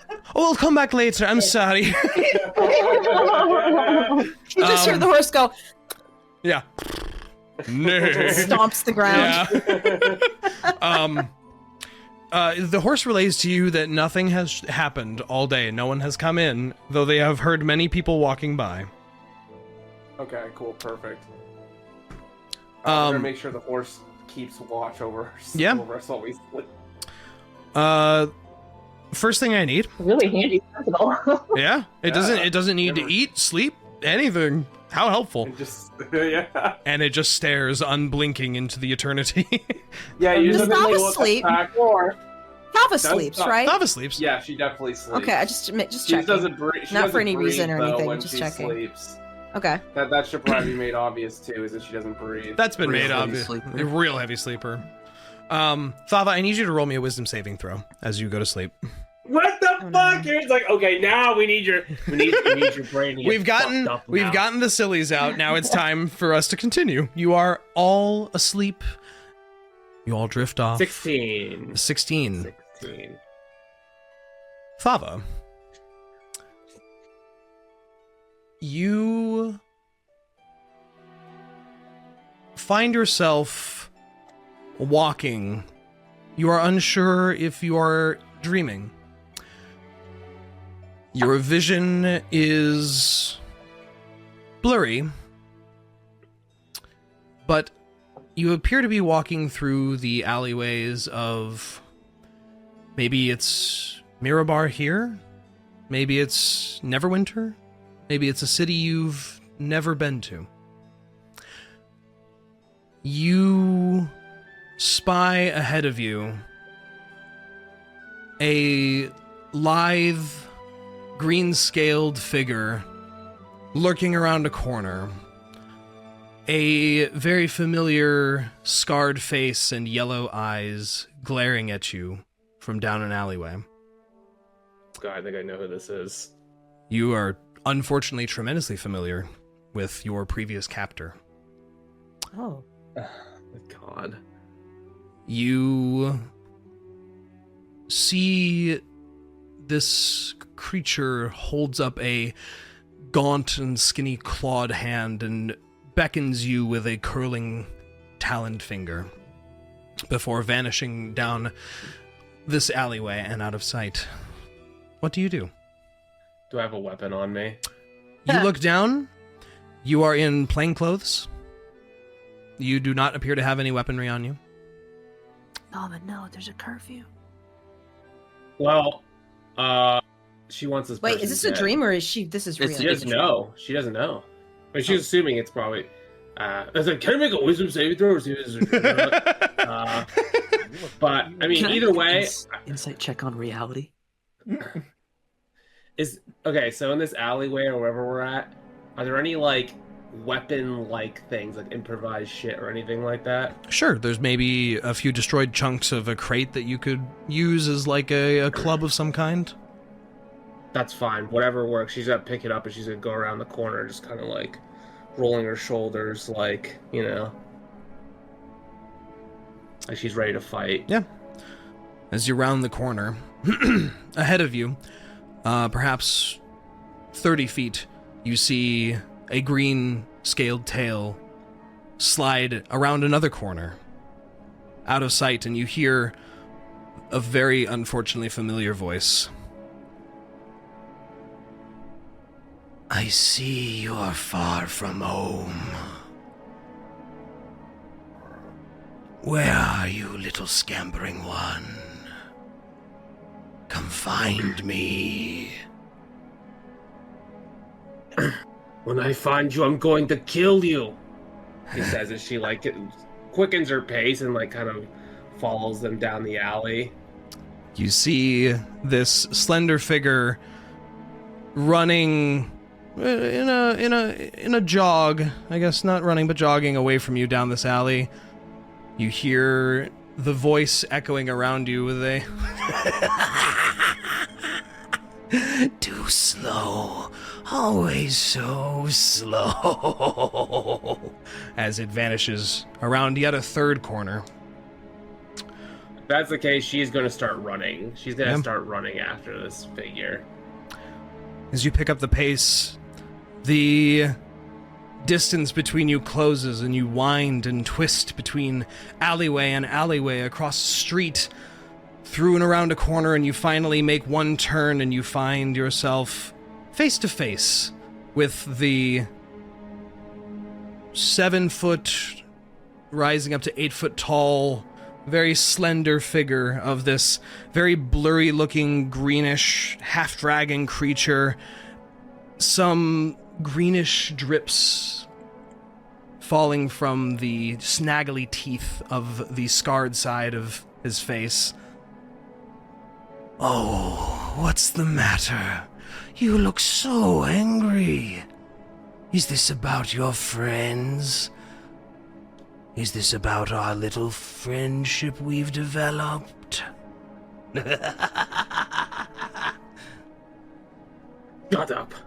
You've taken everything from me, and now I'm going to take everything from you. And then she's going to attempt to charge at him. Yeah. With the little weapon, like she's holding the wooden thing like it's a fucking sword or something in two hands. Yeah. If you're gonna swing out, make an attack roll on him, as he doesn't seem to be moving. What can I use as a attack? If that makes sense. Just similar to like what one would do a club. We could do like an improvised weapon of your strength roll. Basically, add your strength plus proficiency. So just roll my strength, or yeah, I think that works. Okay, one second. Yeah, sure. So it'd be my strength plus your proficiency. Yeah. Okay, 1 second.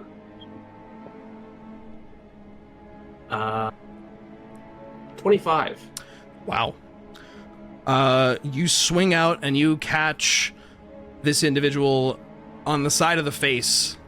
Teeth scatter to the floor of the alley. Ooh. Blood drips from their jaws as you hear a very unfavorable crunch, and the jaw is a little unhinged. And recoiling from that, they don't sound in pain, and you just hear, through shaking shoulders, "You're as weak as the rest of your kin that I flayed. No, you're not ready yet, pet." And you see he's going to reach out and actually grabs one of those very bony, clawed hands around your neck. Fuck. Not in like a strangling sort of sense, but just grabbing onto you. What do you do? She's gonna try and hit him again. Yeah. Make another attack.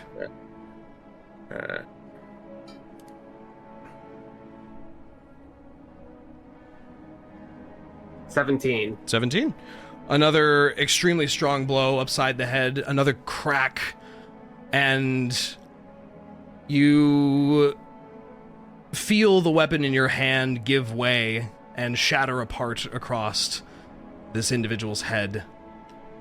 And splinters stick into their scaled hide as blood drips more.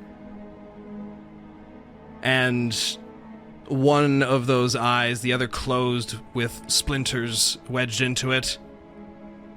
"Really? Is that all you've got for me? After all this time? Show me your hunger, Thava!" As he gets basically like snout to snout with you. She's gonna try and bite him in the neck. Yeah? Yeah, fuck it. Wow. Do it. Give me your bite attack. 25. 25. You roll damage with that too. It's only 6. No, it's only 6. There is a guttural gasp and a crunch of neck bone. And the spray of blood hits your face. You feel the figure slump against the alley wall, bringing you down along with them. When you open your eyes, you are staring at a human woman. Frick! Red blood flows down her tunic. You are not asleep. Oh, shit. You are in Mirabar.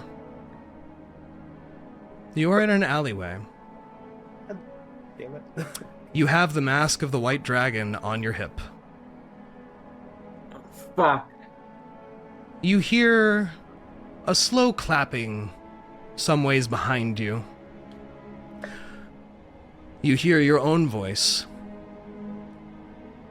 "I was wondering when your hunger would overcome you.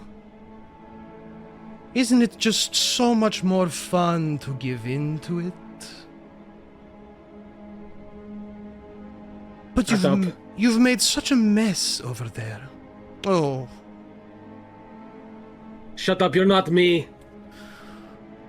Oh, but Wasn't aren't I? me. I don't see me covered in her blood.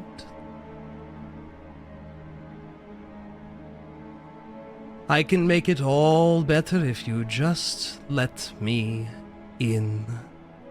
Just give in to the hunger. You feel a clawed hand on your shoulder. Thava's gonna immediately try and shake it off and kind of turn around, like wheel around to like, you know, punch or smack or brush away whatever is doing that. Sure. You can swing out on this creature if you would like. Sure. Guys, no. 27. Oh my god. Yeah. You punch yourself, this visage of you, just square in the snout and send them spinning backward and holding their face, a very tangible buzzing in your knuckles.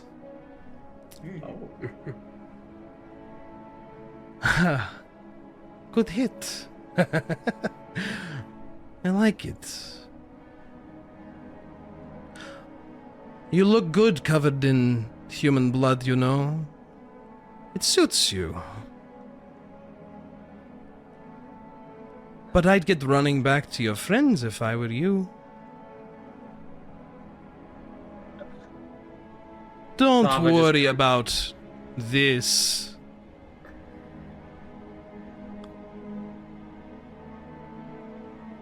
Go ahead, sorry. We'll make it all better. We'll make it all go away.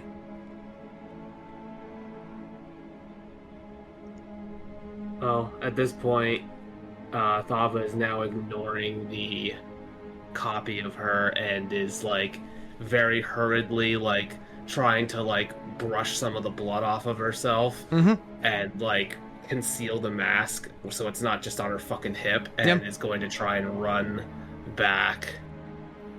Is the woman already dead? I'm sure she's fucking dead. She's certainly not moving. Damn. You take off running. It is the middle of the night still. It is dark. There don't seem to be many people outside at all. You're not sure what time it is, but the sun's not up. You don't seem to hear any guard patrols nearby you. As she's running in her head, she's going to try and see if she can telepathically speak to the horse, because in some regards, she still doesn't feel like this is real.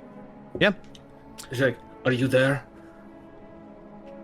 You hear the horse's voice in your head. What is your command? Did I leave the room? You went out for a walk. Yes, master. She just kind of cusses under her breath. I shouldn't have. The fuck did this happen? Why did no one else wake up? Do you... Which room are you in? Was Synas and Bud were in her room. The other room was Niah, Reyka, Rinn. The two sleepy motherfuckers. You wouldn't have tripped my alarm because you're a friend. Mm-hmm. Yeah. Why would that go off? Yeah. You are probably a block or so away, somewhere like right over here, away from the inn. You run back in the cold of night, and you do make it to the door and inside, if you would like, of the inn.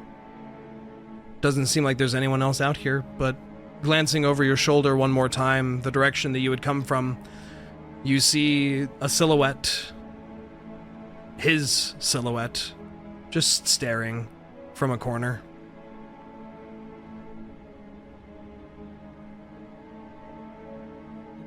See. Don't worry about it. Don't worry about it. You're not here. Don't worry about it. But you make it back to the inn. What would you like to do? Is there a place in the inn where she can bathe? Yeah, there's some water basins on the main floor, toward the back. Oh, she's gonna go in there and she's gonna immediately start trying to scrub the blood off herself. Yeah. Just frantically. Yeah. It takes a little while. What's up? Oh, no, go on. Sorry, I'm just having a thought and it being out loud. I gotcha. It takes you a fair amount of time, but given that it was fresh blood, it's not as hard to get out, and your darker reddish-brown scales do hide a lot of it. Yep. You feel, after probably 10 minutes or so, your heart doesn't race, because it doesn't. I was about to narrate that it does, but it doesn't. Anyway. If you had a heart... If you had a heart, it would race. It would race. Right, yes. Metaphorically, your heart is racing. Anyway. Does this type of creature even have an adrenal system, technically? Anyway. You are still panicked. You are still not sure if you're awake or asleep, but this is very real feeling. But you are in the inn. It is quiet. You are cleaned up.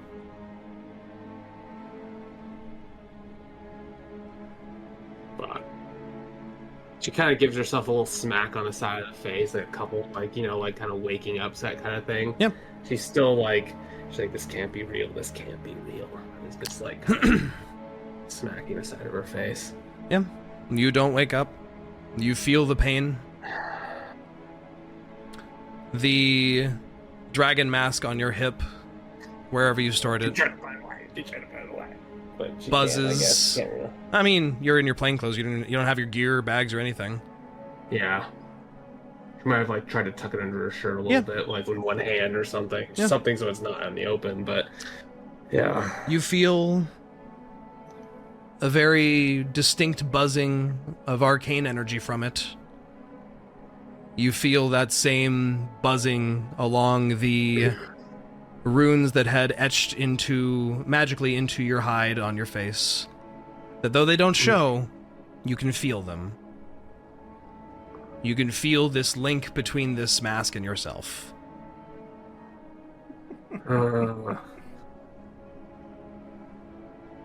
Fuck. Is Niah laughing in the background? What do I hear? Yeah. What a character. Funny dream. You can imagine. You think this is funny? You think this is funny? Fuck no! You can just imagine what Niah's gonna say if she knew about any of this. You think fucking Thava's gonna admit to fucking killing a motherfucker? Oh no, I don't think so at all. But man, you can imagine Niah would be kind of getting on your case about all those, mind controlling devices that you have on you. It's fine. So, Thava at this point is like, okay, well, this mask needs to go back in the bag, and the rest of the party can't know what she just fucking did. So she's gonna go back up to the room and try to sneakily re-enter and crawl back into bed after putting the mask away. Not that there's a good chance she'll be able to do that, but she'll still try. Would you like to make a stealth check? Or do you want to just walk normally? You know what? I feel like it'd be more Thava to just walk in, and if anyone asks a question, if anyone wakes up, I don't know. She'll just say that she was having a moment down in the tavern or something. Okay. What were you gonna say, Rinn? I was gonna say, are we gonna have to look out for robot guards from now on? We don't know. We don't know. We don't know. Synas and Bud, you are awoken about 4 in the morning, 5 in the morning, a few hours into your sleep, by the sound of heavy, taloned footfalls as your friend returns to the room. Given your passive perceptions are very high, it might wake you up, but it's up to you whether you do anything about it.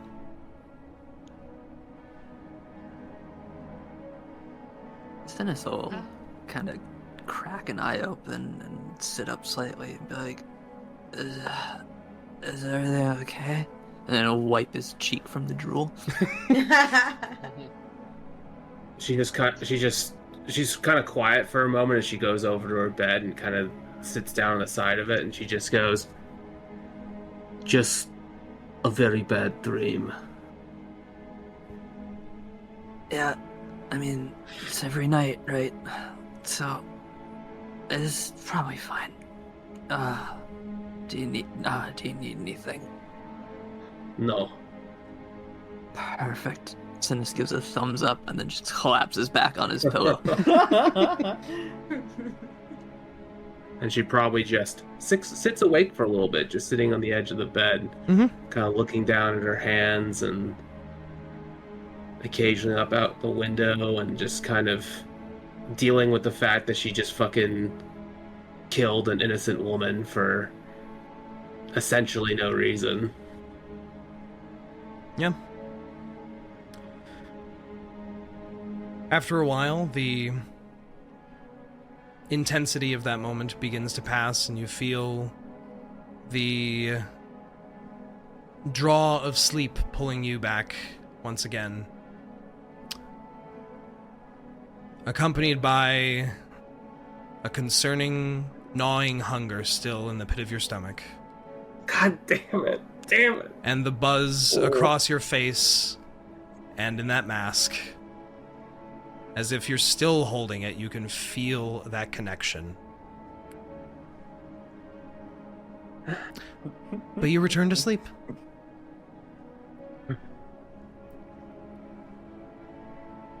The other thing I need is a d6 from someone. I nominate Reyka. I nominate Reyka as well. I also nominate Reyka. This is apparently a very important role. On a d6? He's gonna get a 3. Wonderful, thank you. As I return You're our welcome. I'm glad to help. If anything goes wrong, it's Reyka's fault. Wow. Reyka, how could you kill someone last night? So Del, I just want to point out, you're a paladin. You had the woman in your hands right after you bit her. Yeah. You could have used land hands on her. Not if they're already dead. Nummy. But you don't instantly die. You do when you're a commoner and you take more than 4 damage. Come on, are you really pulling that D&D-ism bullshit? I am pulling a D&D-ism on you. Also, how do you know what kind of paladin she is, okay? I thought all paladins had land hands. Well, they do, but I'm saying, like, you know. Bro, I have to ask. Before we exited the tavern scene last night, I was thinking about having Synas ask if Thava needed any more blood, since if that offer would have been made, would any of that shit happen? Fuck. I don't think it would have mattered. It's getting worse for her. I'm not gonna say. Yeah. Considering the connection to your mask, yeah, you're. Fuck. Everyone, about 9 a.m. ish, you all gain the benefit of a long rest. Great. It is a new day. You all wake up. Good buried in her coffin. Yep. You all wake up. It is the sound of the morning. A few inches of snow have fallen across the city. The skies outside are a muted gray, and a continuous light snowfall appears to be the weather for the day. The day is yours. What would you guys like to do? How the fuck are we gonna investigate that lady? We've got a lot of investigation to do, and I don't even know where to begin. What do you mean investigate that lady? What lady? What are you talking about? The callus? My first thought waking up is not about your night adventure. The first thing I wake up and think about is, we've got some investigation to do. Yep. We've got to figure out who murdered who and why. We've got some work to do. We have become Scooby-Doo. Should we split up the group? Again? We already Why? did. no, see, we already did that part. We already that part of the episode, Rinn. Now we're in the get everyone together and have the wacky doodle. The wacky adventure part. Yeah. I am honestly pleased thinking about just that Bud and Bolt are Shaggy and Scooby. Oh my god. What the fuck? Which one of us is Fred? Zoinks, Bolt! What are we gonna do? It's Synas. I was gonna say, it's probably me. God damn it. Fuck. I'm Daphne, and then the rest of you are Velma. The rest of you are Velma, like every. I can't argue that, actually. I mean, that is pretty correct for Niah, to be fair. It's actually pretty correct, right? Oh my lord. Especially considering my combat rolls. Yeah, you can't swing without your glasses. Oh, that's why I have such bad rolls. I don't have any glasses. If you just had some spectacles, you'd be rolling 20s in combat. I know this to be true. Okay. What would you guys like to do for today? Is there a desire to go to the noble person's home and investigate that? What is the plan? Niah, you're good at this. Figure it out. The Velma of the group, yeah. I mean, you're not wrong, but this is actually a really hard thing to do, especially since the rest of the party is kind of conspicuous. Conspicuous? My goodness. I mean... We don't know how conspicuous based on the events of last night. It's actually a lot worse than we think. Yeah, but we don't know that, so... We don't, so let's ignore it. The problem is that, like, our group is built to, like, smash and grab. Yeah, it's true. We're not exactly subtle. Some spells. That can help a little. Yeah, but it's like, do we want to try, like, a sneaky approach, or do we just want to fucking invade their house? Like, which I think is a terrible idea, by the way. If there's a sneaky approach happening, I think we should definitely split the group. I guess you and I could, like, see if we can get jobs there as a maid or something, or try and find some legitimate way to get inside. We could try that. Maybe we can figure out where the help likes to congregate in the evenings, although it's no longer evening, it's morning, so that's not going to be of any help. It is the morning. That was one thing we could have made use of if we talked to the fence, or when we could talk to the fence, is see if there's any kind of opportunities to get hired in, preferably as temporary help. See if we can get close to what's her fucking face. That, or we can just get close to somebody who's already close to what's her fucking face. And do what? Talk to them, schmooze them. Yeah, I guess that's use for information. We could try that, but we don't even know who her associates are. I don't know about associates. I was mostly thinking like underlings who might overhear something. I think an associate would be too much on alarm. Yeah, but we don't know who her workers are and her servants are. Exactly. We'll go find out. Well, my solution for that is to go talk to the fence, which we can't do until tonight, so... Wait, why would you talk to a fence for that? Let's just go, Do you want to just barge into the house and start chatting up the servants? It's also more of an evening thing. It's like, yeah. We could try scoping out the inns in the area around them, or maybe we can try and... Honestly, you know who might already know some of the information is Hugh, or one of the others who's part of this assassination. Yeah, that would have been useful. That would have been a great thing to ask last night, huh, when we were talking to them. I'm sure we can find him again. Got him on speed dial. Yeah, do you? We're besties. You know, it's Yeah. like we can read minds. Yeah. Yeah. Yeah, we really should have asked that last night, actually. Yeah, we have ways to find them again, right?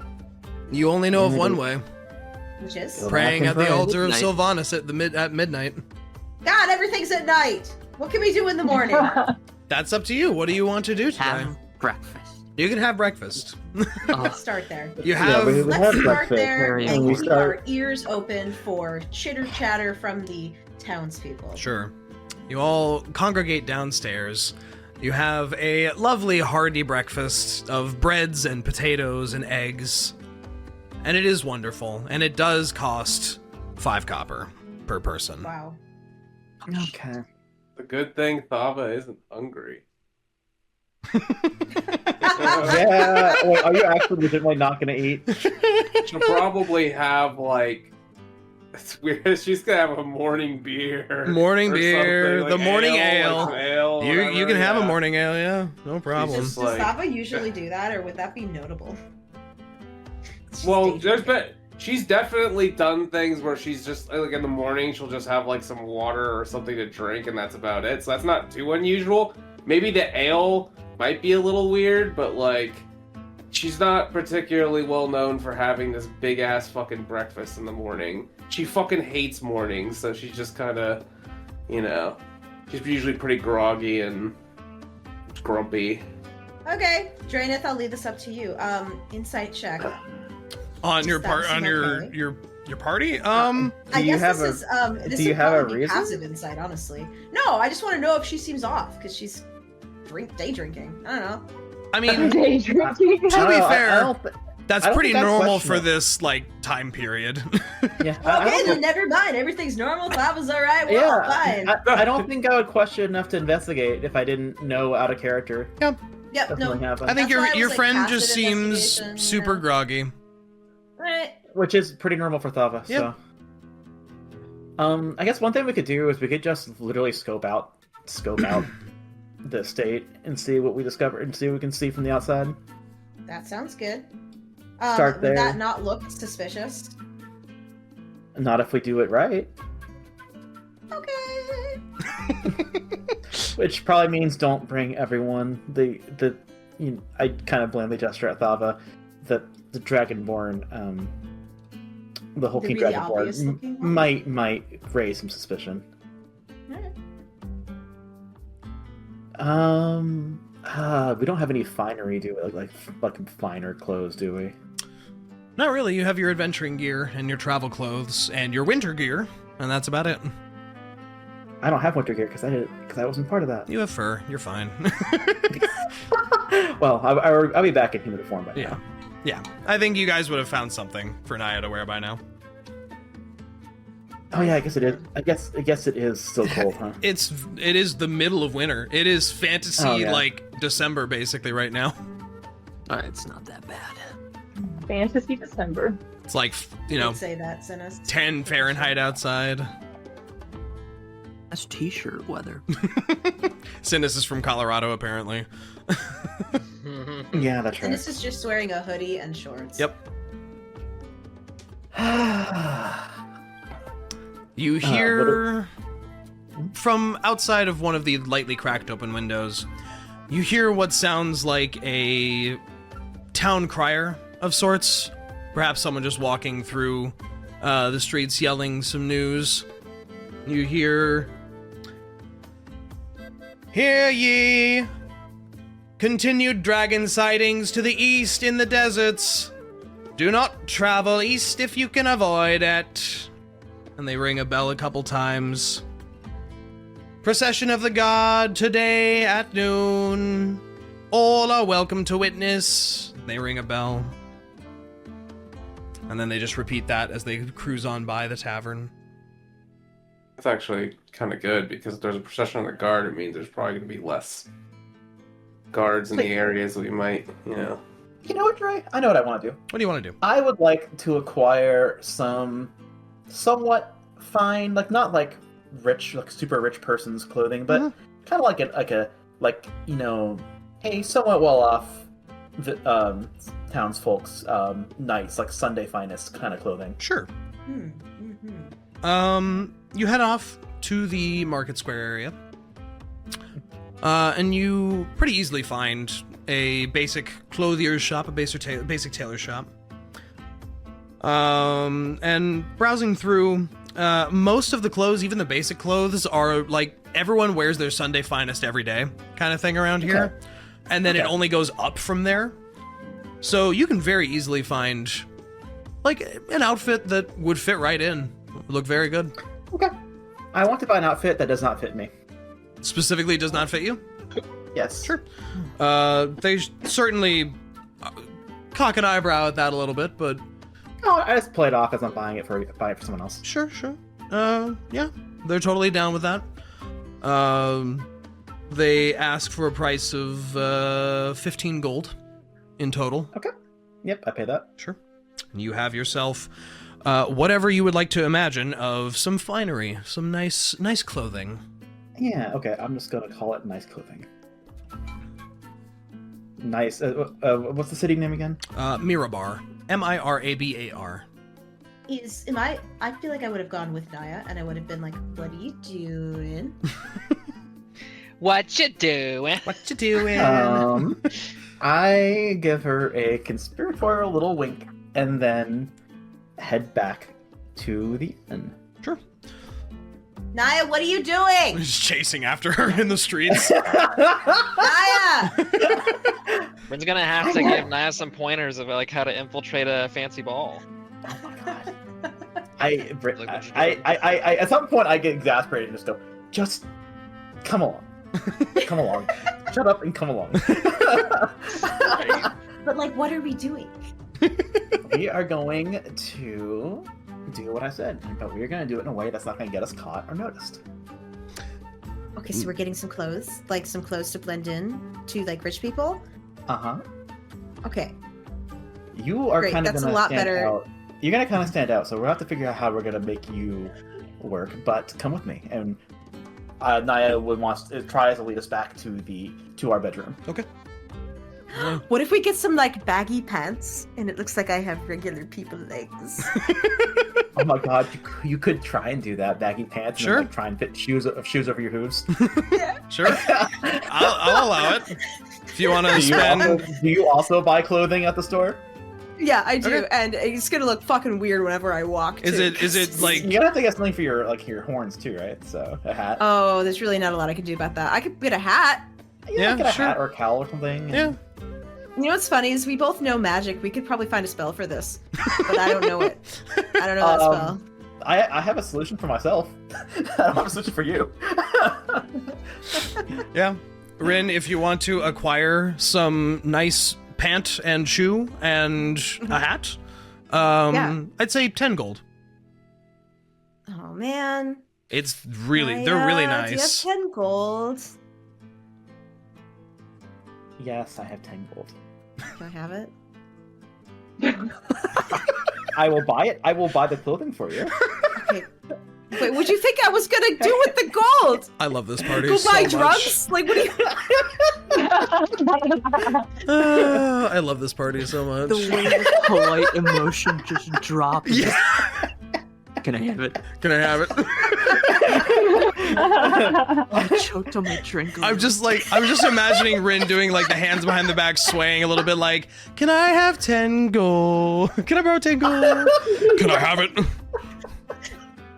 I'm not asking to borrow it. I'm asking to have it. God. I will pay for your clothing. Yes. That would be so great. Thank you. You're such a good friend. Rinn, you have acquired nice hat, pants, and shoes for your fancy clothes. Okay. And then when we get back to the room, I cast Alter Self to make myself fit the clothing. Okay. And to adopt a more neutral appearance. Sure. Niah's form shifts from the humanish form you're used to looking at to like the most milquetoast human individual imaginable. Wow. Like if you looked up boring, that's you. Yeah. But the clothes do fit perfectly. but not so boring to stand out. Yes. Just the right amount of normal. Yes. You look so... It's perfect! Thank you. That's exactly what I was aiming for.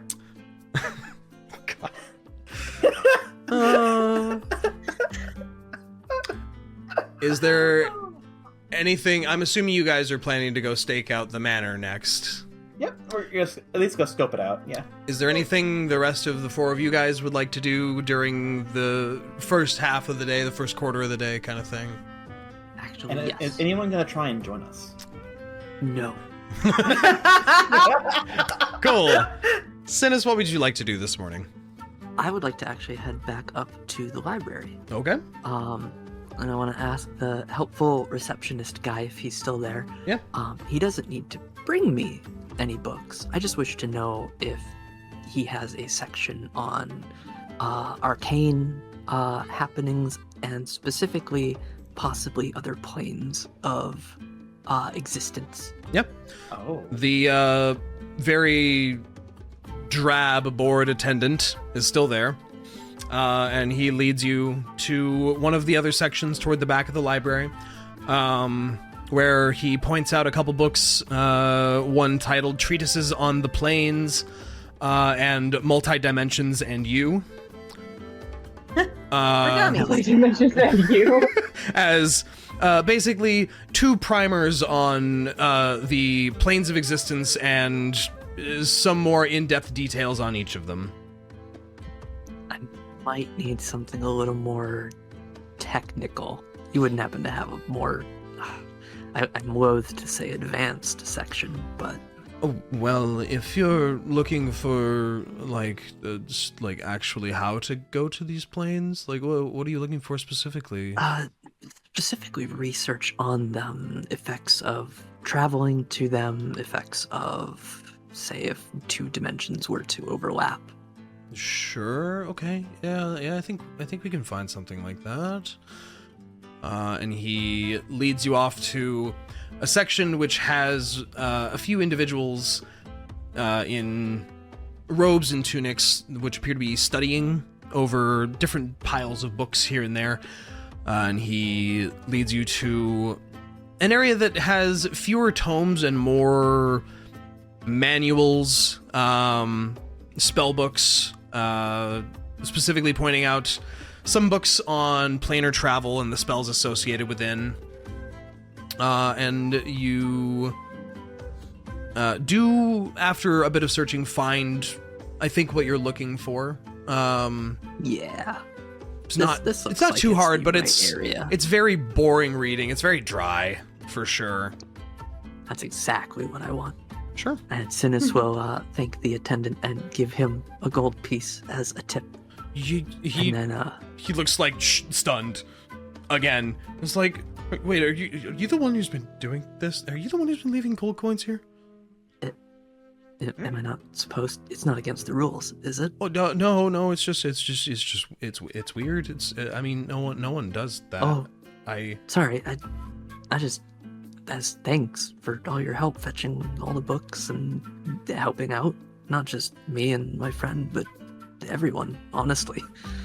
Well, it's like the nicest thing anyone's done for me here.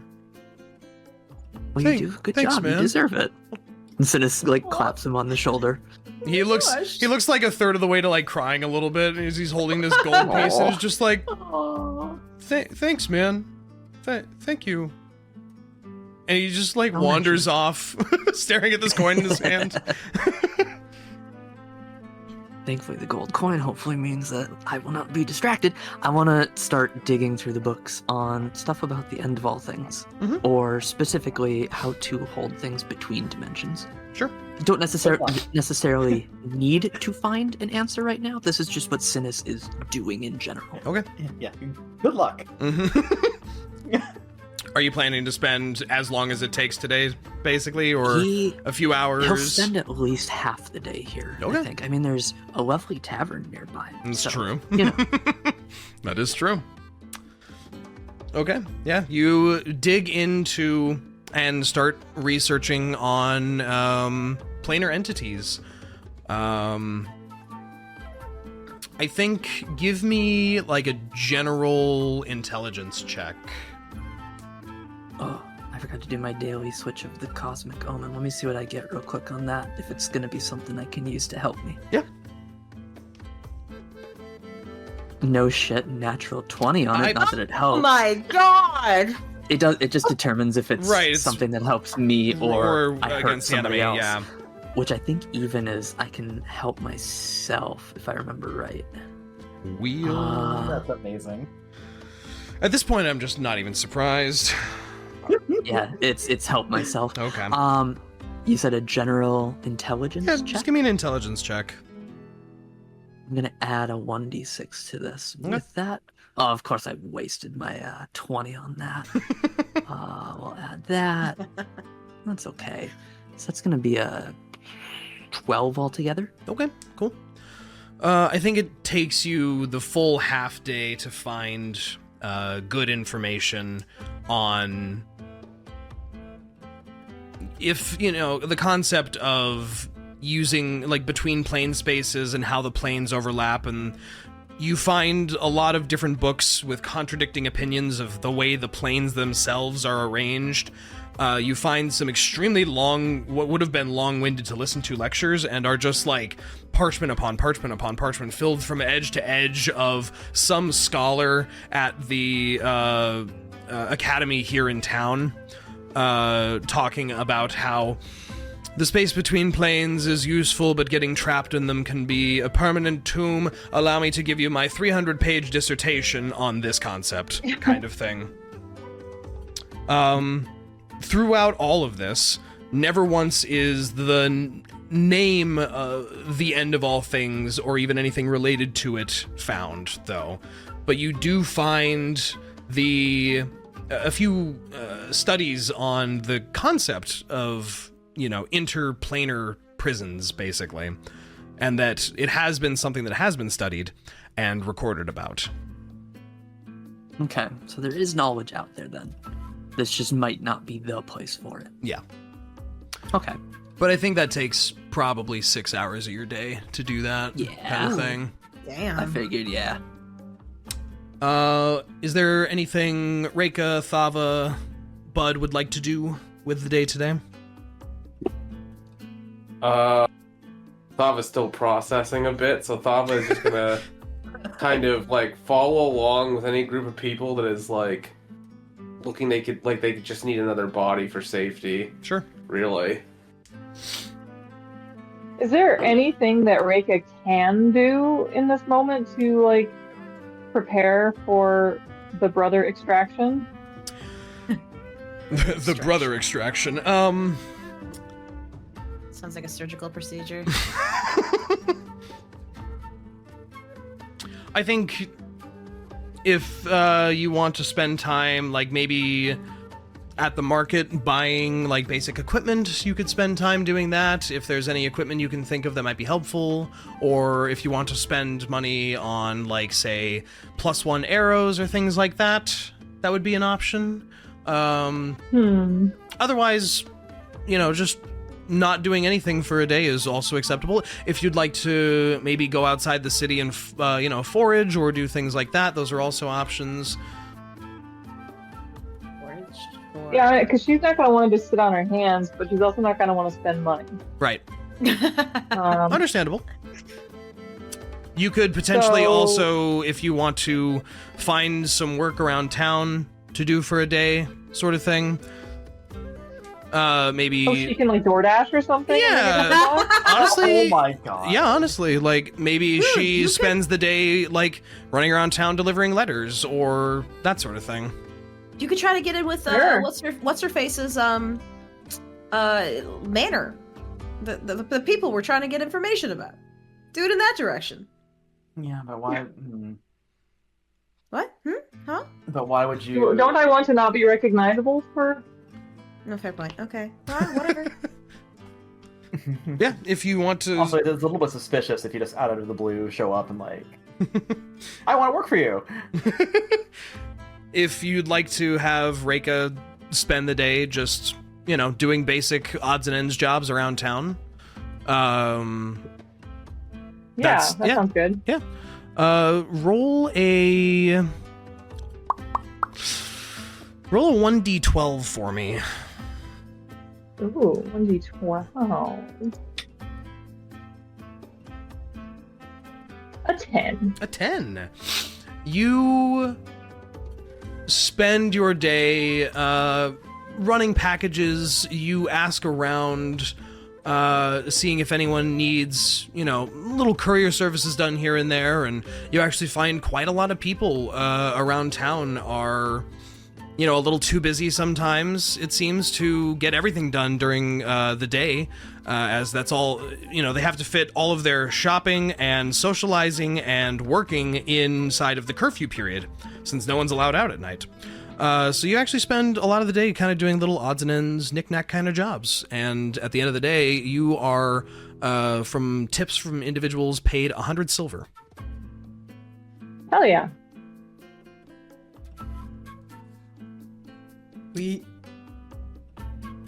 Nice. Bud, is there anything you'd want to do, or do you want to spend the day making poisons? I know that is something you've been wanting to do. Oh, that's a good point. And that does take about 8-ish hours with equipment to brew up some poison. Bud's dark urge is to make poison. This isn't know why. It's just fascinating. And I may have done something like that at one point. Like I made one. Not sure. It might be in my inventory. Let me see.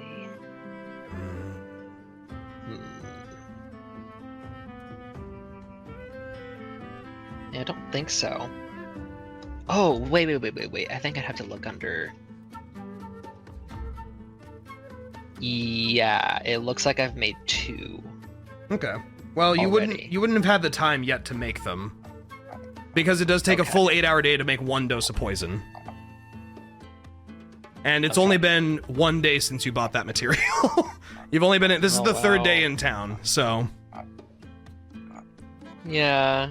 You can spend 1 full day of downtime working on, I think one of them was a paralyzing poison, if I remember right. Yeah. I'm not sure why I have 2 ticks under brew poison, but maybe I misremembered. Was that partial work? Maybe. I'm opening your character sheet to look. Yeah, it says 2 uses, but I don't think I intended to make it that. I intended to indicate it like, oh, I've made 2. But we can just... Oh, I see. Right. Because I keep not remembering you have freaking poisoner. And that changes the amount of work that's required, because it only requires you 1 hour of work to make there you go. 3 doses of a poison. Damn. So there you go. Within only a couple hours, we can say that you have the poisons that you made. Let's say all 3 then. Yeah. Yeah. Okay. Cool. That's a concerning amount of poison you can produce very quickly. Well, if I can make that many at once, I assume there's still like a whole week left to check in for the armor for Bolt. Yeah, right? He had said about like 4 to 7 days, I believe, or 7 to 10 days. So it's only been a couple days at this point. Yeah. And also the the tick marks under the poisoner thing is just your uses of applying poison as a bonus action. Because usually applying poisons to stuff would take an action in combat or need pre-preparation, but you can do it with your poisoner feat as a bonus action 3 times a day. Okay. I believe. Okay. But yes, you spend today making poison. That's pretty much it. I can't think of anything else. I like it. Okay. Then Thava hangs out with perhaps Reyka or perhaps Bud, just kind of keeping watch and processing mentally. Yeah, I think that's a good idea. Let's see if I can... Oh, they changed how this works. One moment. If we'd like to go over with Niah and Rinn then, what would you guys like to do? Right, so I guess we could act like tourists, just kind of enjoy this, like appreciating architecture. Is that what we're doing? I thought we were gonna go schmooze up with people who work at that place. That's, well, we don't want to give. It's in the middle of the day. We also don't want to give away the game too early without knowing what the fuck's going on or what we're doing. So maybe we scope out the area first and see if we see any opportunities. Oh, sure. People to tail, people we can recognize. Maybe just look at the area and see if there's any opportunities we can find. I feel like that we could learn so much about this if we just had Hugh with us. Why can't we just borrow him? Can we borrow him? He doesn't exist. We don't know where he is unless you have some way to contact him. I should have put in my phone. I should have exchanged contact information. How did you get my sending stone number? Who is this?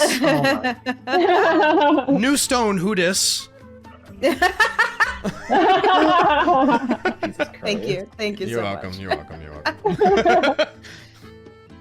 Yeah, okay. You guys meander your way with your new clothes and looks about you. You meander on up toward the Holy Center, where all of the very ritzy ritzes are.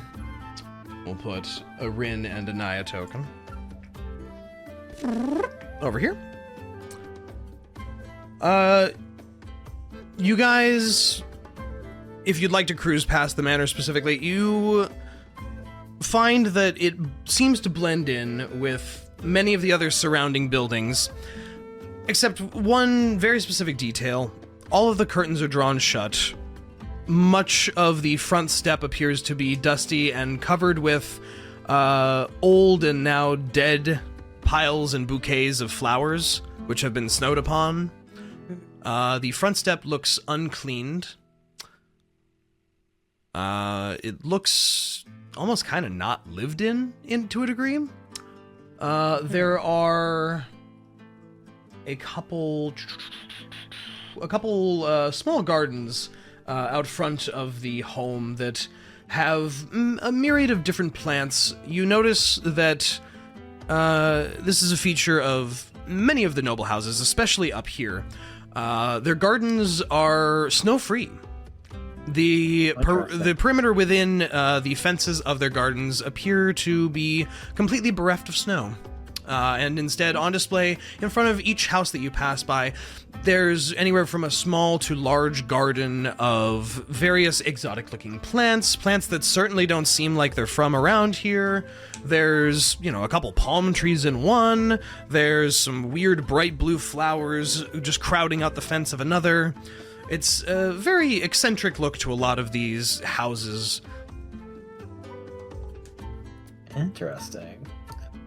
And is the garden for this house still, like, are they it's alive. Grown and dying? No, it looks alive. It looks like perhaps someone is at least watering it, or perhaps the effect that is keeping the snow off of it is also tending to the gardens themselves. But you're not sure. Okay. But the plants look lively. The ones outside of the Callous Manor look to be, mountain shrubberies, sort of basic. A rose bush in one corner here, but not much else. Is there a place near the manor that doesn't have any people lingering about? Up here, there's actually fairly few people. Since it's the middle of the day, a lot of people are at work or, off and away from their homes. You notice most people are out and about in the city. There's quite a crowd near the large cathedral, but here in the side streets of the more noble section of the city, it seems pretty sparse. As we're walking by, I would like to summon my friend. Sure. And have him perfectly sneakily check out, get a closer look at everything. Okay. As we walk by. So the building itself is a 2-story building. Sending him out, if you'd like him to do it stealthily, you can roll a stealth roll for me. I need his stats again. 1 second. I always forget to pull up his stats. Do I have a token for your little guy? Because I could bring you to a map. I don't have a token for your little guy. I'll just put this thing there for now. We can say that that's the Why is it when I type in pseudo dragon, nothing upper shows up in D&D Beyond? Shows right up for me when I type the word pseudo.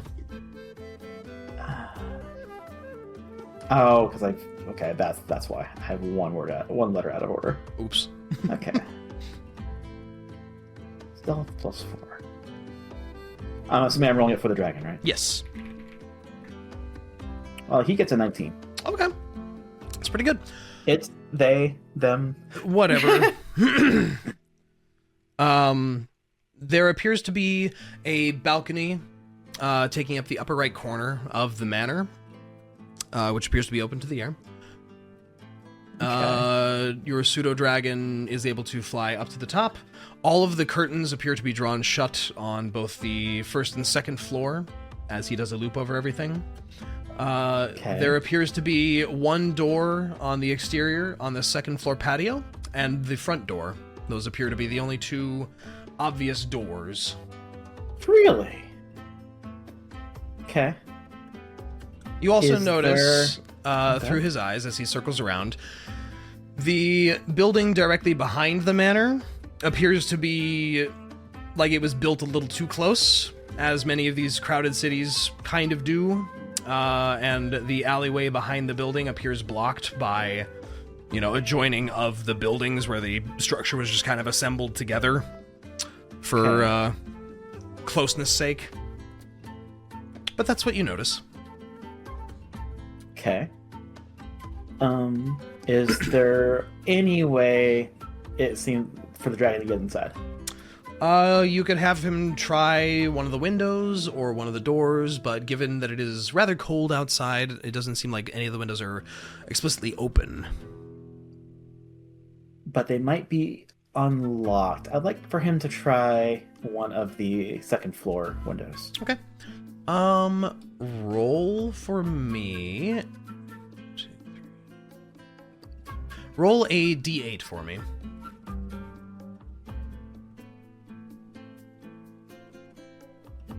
1. A 1. The first door, or the first window that he tries to push and nudge at the latches on the outside seems very locked. You see he flies to a window closer to the back left side of the building. That one appears to be locked. And as he works his way around to the front of the building, the next window that he touches kind of swings inward slightly, the breeze helping carry it open. You see,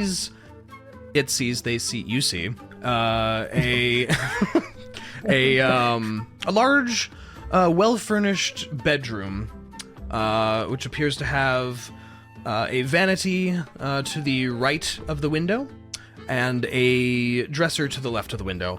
A large, sort of a queen-size bed sits in the northern center of this room. There's no one presently in here. A large wardrobe stands off to the left side of the room as you're looking in. Okay. But that is what he sees. You can see it, but he can't open the window, I assume? Yeah, he can. He pushes at it, and it opens inward. Okay. This one appears to be unlocked. Okay. He enters. They enter. It enters. How about I bring you to a map? Okay. Because that might make life much easier for us here. So from Rinn's perspective, we're standing outside and we're just hanging out. Yeah, pretty much. Just looking inconspicuous. Yep. Is there anything you want to idly chatting? Yeah. Is there anything you want to be doing specifically, Rinn, standing out front of this building? I really feel like I'm just gonna fuck shit up if I try. Sounds fun to me. Do not set things on I know. For more reason. No fire, please. I think I'm just gonna let Niah do their thing for now. Okay. You don't want to fireball the house. Come on. Look at it. It looks so fireball-y, you know? Fireballable? Fireballable?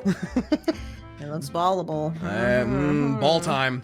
God, I really hope when we go to this screen that everything is hidden and not revealed. And I'm gonna freak out if this map misbehaves right now. Watch me see nothing when you bring it over to me. Bring me over. There's a non-zero possibility.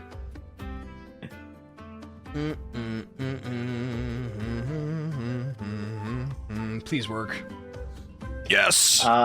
Victory. Okay. Oh, he's cute. I have a tiny little basilisk. That's because you're not here. I'm just gonna plop your friends here so they can see what we're seeing. Hey, boop. a boop, and a boop. But none of you are actually in this scene. But everyone should be here and should have a token and should be able to see the front garden area, question mark? Look at that little guy down there. Look at that little guy. Yeah. Plus a All little I guy. see is the map of Neverwinterwood.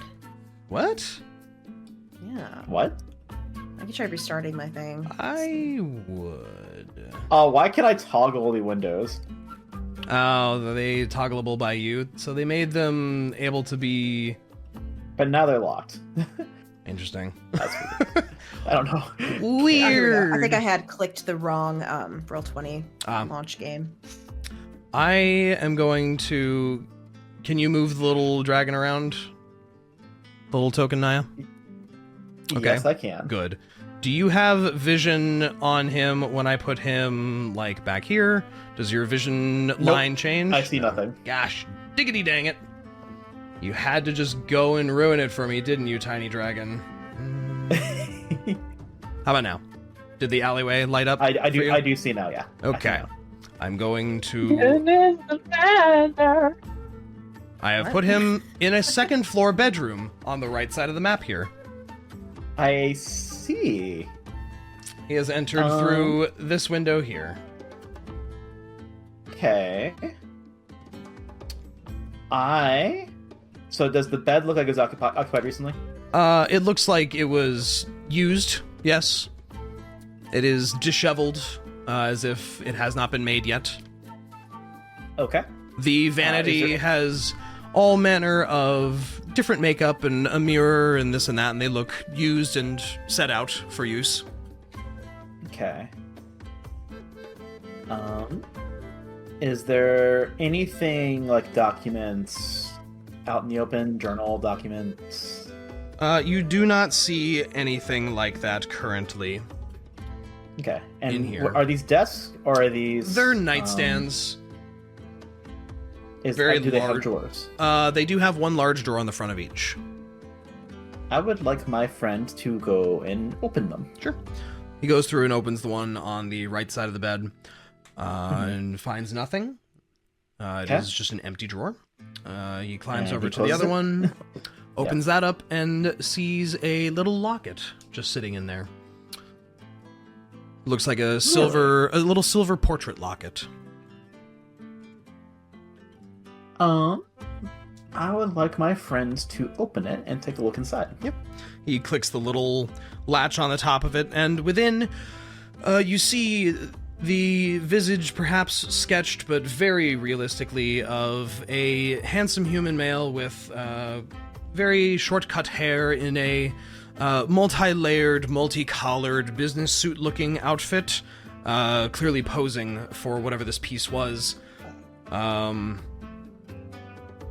Yeah, it appears to be the visage of a human male individual. It does very much resemble the sketches that you have seen of Lord Smarish Callis from your research that you were doing. Yeah, okay. Okay. Oh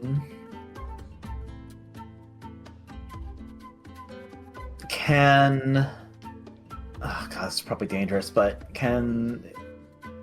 and it's just that, nothing else inside there? Yep, that is the only thing inside that other bedside table. Do I try and see if there's anything behind the picture in the locket? Do it. Yeah, okay. Would my friend have the ability, the manual dexterity, to remove it and put it back? Maybe. You could certainly try. Do it. 1 second. Seconds up. Yeah, I would like for him to see if he can work out the picture and see if there's anything behind the picture frame. Sure. Or inside the locket or behind the picture. Yep. Make a dexterity check for me, for him. That is a 15 dexterity.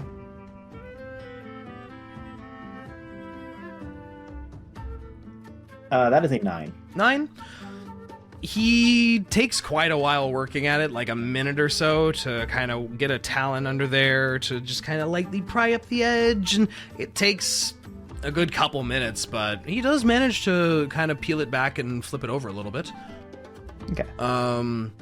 In the locket itself, behind that, there appears to be what looks like a lock of hair. Okay. But that's all you find. Okay. I want my dragon to put the picture back and to close the drawers. Yep. And close the locket and just put it back to roughly the way it looked. Yep. He goes ahead and does that. Okay. No and problem these there. are dressers? Yeah, they look like large wardrobe, like floor-to-ceiling wardrobe dresser type thing. And same thing for the thing down here too? And this, yeah, similar thing. A full stack of drawers by the looks of it, which a couple hanging open appear to have different garments and accessories. Looks to be jewelry of all sorts. Quite a wide array, honestly. Okay. I would like my buddy to go over to the door and listen. Sure. Have him make a perception check.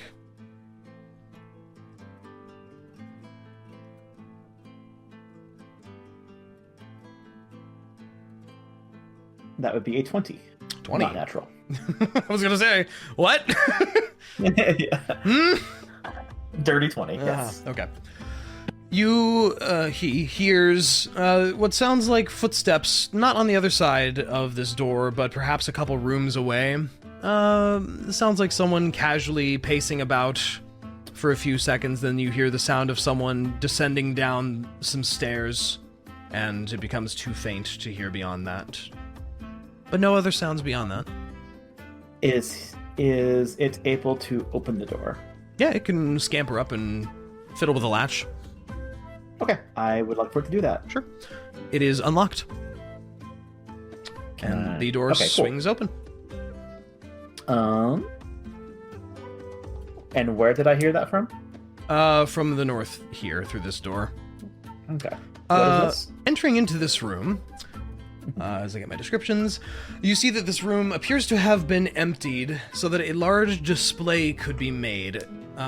Within a massive metal and glass coffin full of flowers and set purely on display, you see the body of a human male, matching the image in the locket. You see the body of the late Lord Callus, different flowers and various pieces of jewelry surrounding his gaunt, pale form. Huh. I would like for my buddy to get a closer look at that. Sure. He climbs up, and while this map doesn't exactly show it, imagine a display of the body where he is mostly vertical, but leaned back, kind of, like the stereotypical vampire's coffin kind of thing, but not at all like that. Just a beautiful display of flowers. And as he scampers up, his talons lightly clicking on the metal and glass here and there, you do see a very dead human. Okay. And that it looks like the actual body? It appears to be a corpse. Okay. Like are they decaying at all, or? He looks to be in perfect condition. In fact, you see no visible wound, or any remnant of a wound at a first glance on this body. So, she's rich enough that, she probably could afford preservation, so, magical preservation. It's possible. I don't know if that's actually I don't know what to make of that. Okay. Wait. I was zoning out for a moment. What the fuck did you just find? You found the body of this guy in the house? Yeah. He's in a beautiful metal and glass display piece coffin, surrounded by all manner of jewelry and flowers, and just a beautiful wake display inside of this woman's home of Lord Callus, yes. How long ago was this murder? It's been months. Wow, this is unhealthy. This is very unhealthy. It's unhealthy, and the body is not decayed in the slightest. Which I don't know if that's plausible in this setting or not. There are spells. There are spells that can keep corpses from decaying indefinitely if it's constantly recast. Yeah, and I feel like she could afford that. So Certainly. Yeah, it's kind of freaky. I'm not gonna lie. Super freaky. I don't know. Like, is there anything out of place here, or is it beyond the obvious? This room appears to have maybe been used for something before, as there's scuff marks here and there on the floor of furniture having been moved around, but it has since been emptied of whatever it once was and is simply a display room. That's so fucking weird. And I'm assuming I don't see anything like in his suit in with him. You just see a myriad of different jewelry. He appears to be in a black, not quite tuxedo type look, but layered noble garments, which are just beautifully filigreed with gold inlay on black, like satin. It looks like a very expensive suit. Okay. We're just gonna go ahead and move on from there. Gonna have him check out this door and once again listen and see if there's anything going on outside the door. Sure.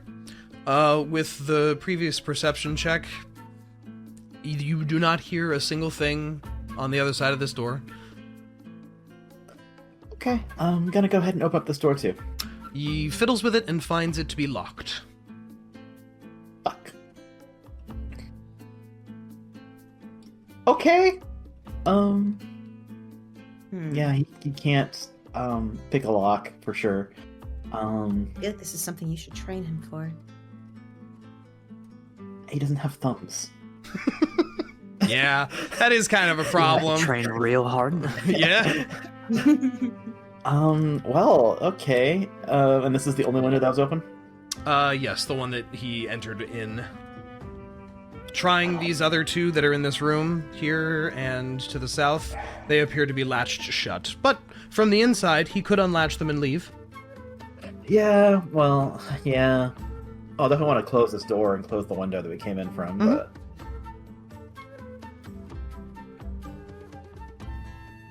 This is behind the display? Imagine the display is kind of vertical in this corner. I didn't have a good map asset for making, like, a weird three-dimensionally diagonal object. Yeah. So, imagine the coffin is not sitting here, but, like, propped up diagonally in the corner. And what is this below the window? Is that just the window frame? That's just the window frame, yeah. I'm not sure why that window's not showing, but yes. I would like for my buddy to unlatch this window. Okay.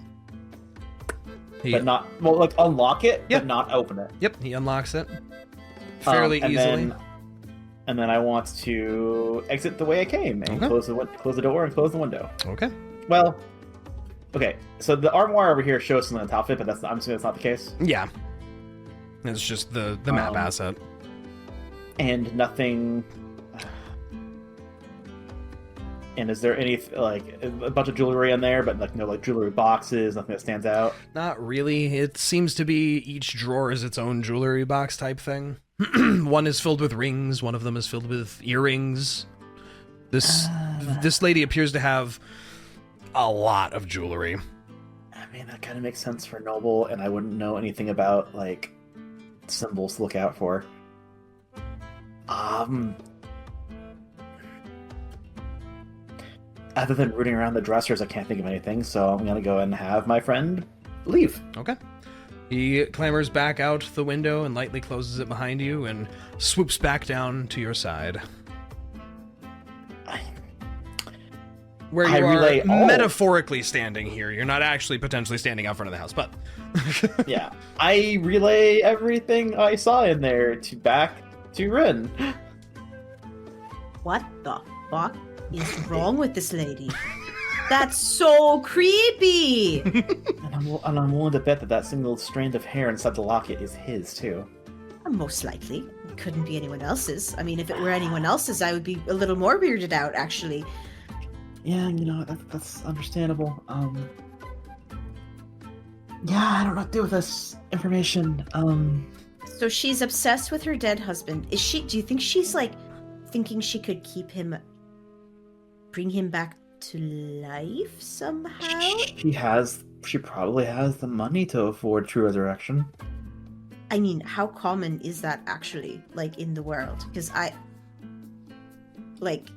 imagine it is not common, but probably not beyond the wealth of a noble.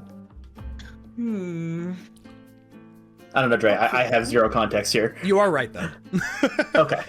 you are very correct. It is a very expensive spell, and even then, it is usually reserved for individuals that are of great import, such as legendary heroes, or, extremely high-end religious figures, things like that. So, not realistically for her husband to be revived? It could happen. It would just be very expensive. And there's always the other layer of resurrection spells where the soul has to be willing to return to the body in the first place, so... Also, isn't there, a time limit on how long they can be dead before? Not on true resurrection. Yeah, so not for true resurrection. A 9th level spell, I'm pretty sure, if I remember right. Or 8th level. I feel like anybody would be, perhaps, if they had the funds to do so, I feel like anybody would want to do that for their dead husband. So maybe it isn't as weird as I thought. I don't know. The display, though, is very concerning. The display is very concerning, yes. All windows are closed on the ground floor, Dre? Everything that you see here is closed and curtains have been drawn over them. And there was no servant entries? No servant doors? It didn't seem like there were ulterior modes of entry on this building. There is the front door and the door that you saw on this second floor patio here. Is that normal at all? That seems very abnormal. It seems poorly planned compared to most noble houses, but there is not an obvious second point of entry here. I'm more just something that's like a fire hazard, but... Yes, I agree. I mean, I guess the plan of magically lock the door and set it on fire would work. Technically, yes. I suppose you're right. You're a psychopath for thinking that, party but... has arcane walk anyways. Were there? That's okay. Just have Thava stand in front of the door. It's like, oh, you want to if only someone had chosen an immovable rod. Oh my god. Oh my god. Okay, so ooh, that's a great idea. For fuck's sake, there's I'm not sure what to make of this. So we've seen no servants come or go, right? Not yet. You heard one person walking around inside, but you're unsure who that might have been. Yeah. And there's... How many members of this family are there? You do not know. We don't know that. Is there a way we can find out? Maybe public records or something? Honestly, the books that I saw, it gave no indication of anyone but these two. Oh. Because I thought they mentioned the whole family being bad. Did they? It had mentioned the Lord and Lady Serena and Smerish Callus, but no one else. Yeah. Oh. Yeah, no. Oh. The Here I thought we Dryads were going to be killing kids or something. The Dryads had said for you to kill anyone within the home if it was proven to be an infernal nest. Yeah. No, but infernal. So not necessarily culty, but infernal. Is that what they're suspecting? Okay. So the reading that Synas and I did in the library mentioned no one but the Lord and Lady. There was no indication of anyone, of any children, of any parents. Seemingly it was just the two of them. Have we gotten Niah or Synas? Sorry, Niah. You're Niah. Thava or Synas over here to do a check for devilish. We are doing the initial scouting. Okay, that might be something to try. Yeah. But just keep in mind that if you grab Thava, yes, she could do a ping, but it also doesn't penetrate through 1 foot of stone. I was about to say, or wood, or be able to detect things on the outside, basically in direct line of sight. Which, to be fair, we did know she pinged an invisible thing at the previous, in the prison. Yep. So I mean, there might be an invisible thing here that you're just not aware of. You could be getting watched right now and not know. Yeah, we could very easily be completely found out and not clever at all. Would you guys gotta have do wanted to something. grab Thava? Because, like, she was kind of down to follow anyone. Yeah. We didn't But- want Do you that. with us. No, we didn't want you with us because you stand out too much, and we're trying to be subtle here. That's true. Oh You want a bodyguard? no, we wanted to not. be Bodyguards noticed are in the really first obvious looking. place. It makes Yeah. you look more important, though. We don't look want to look important. We look We're looking important. obvious. We look like somebody doing something important. We don't want to look like we're somebody doing something important. Fair enough. Okay, I would like to have my little friend go window by window and see if he can hear anything in the windows. Okay.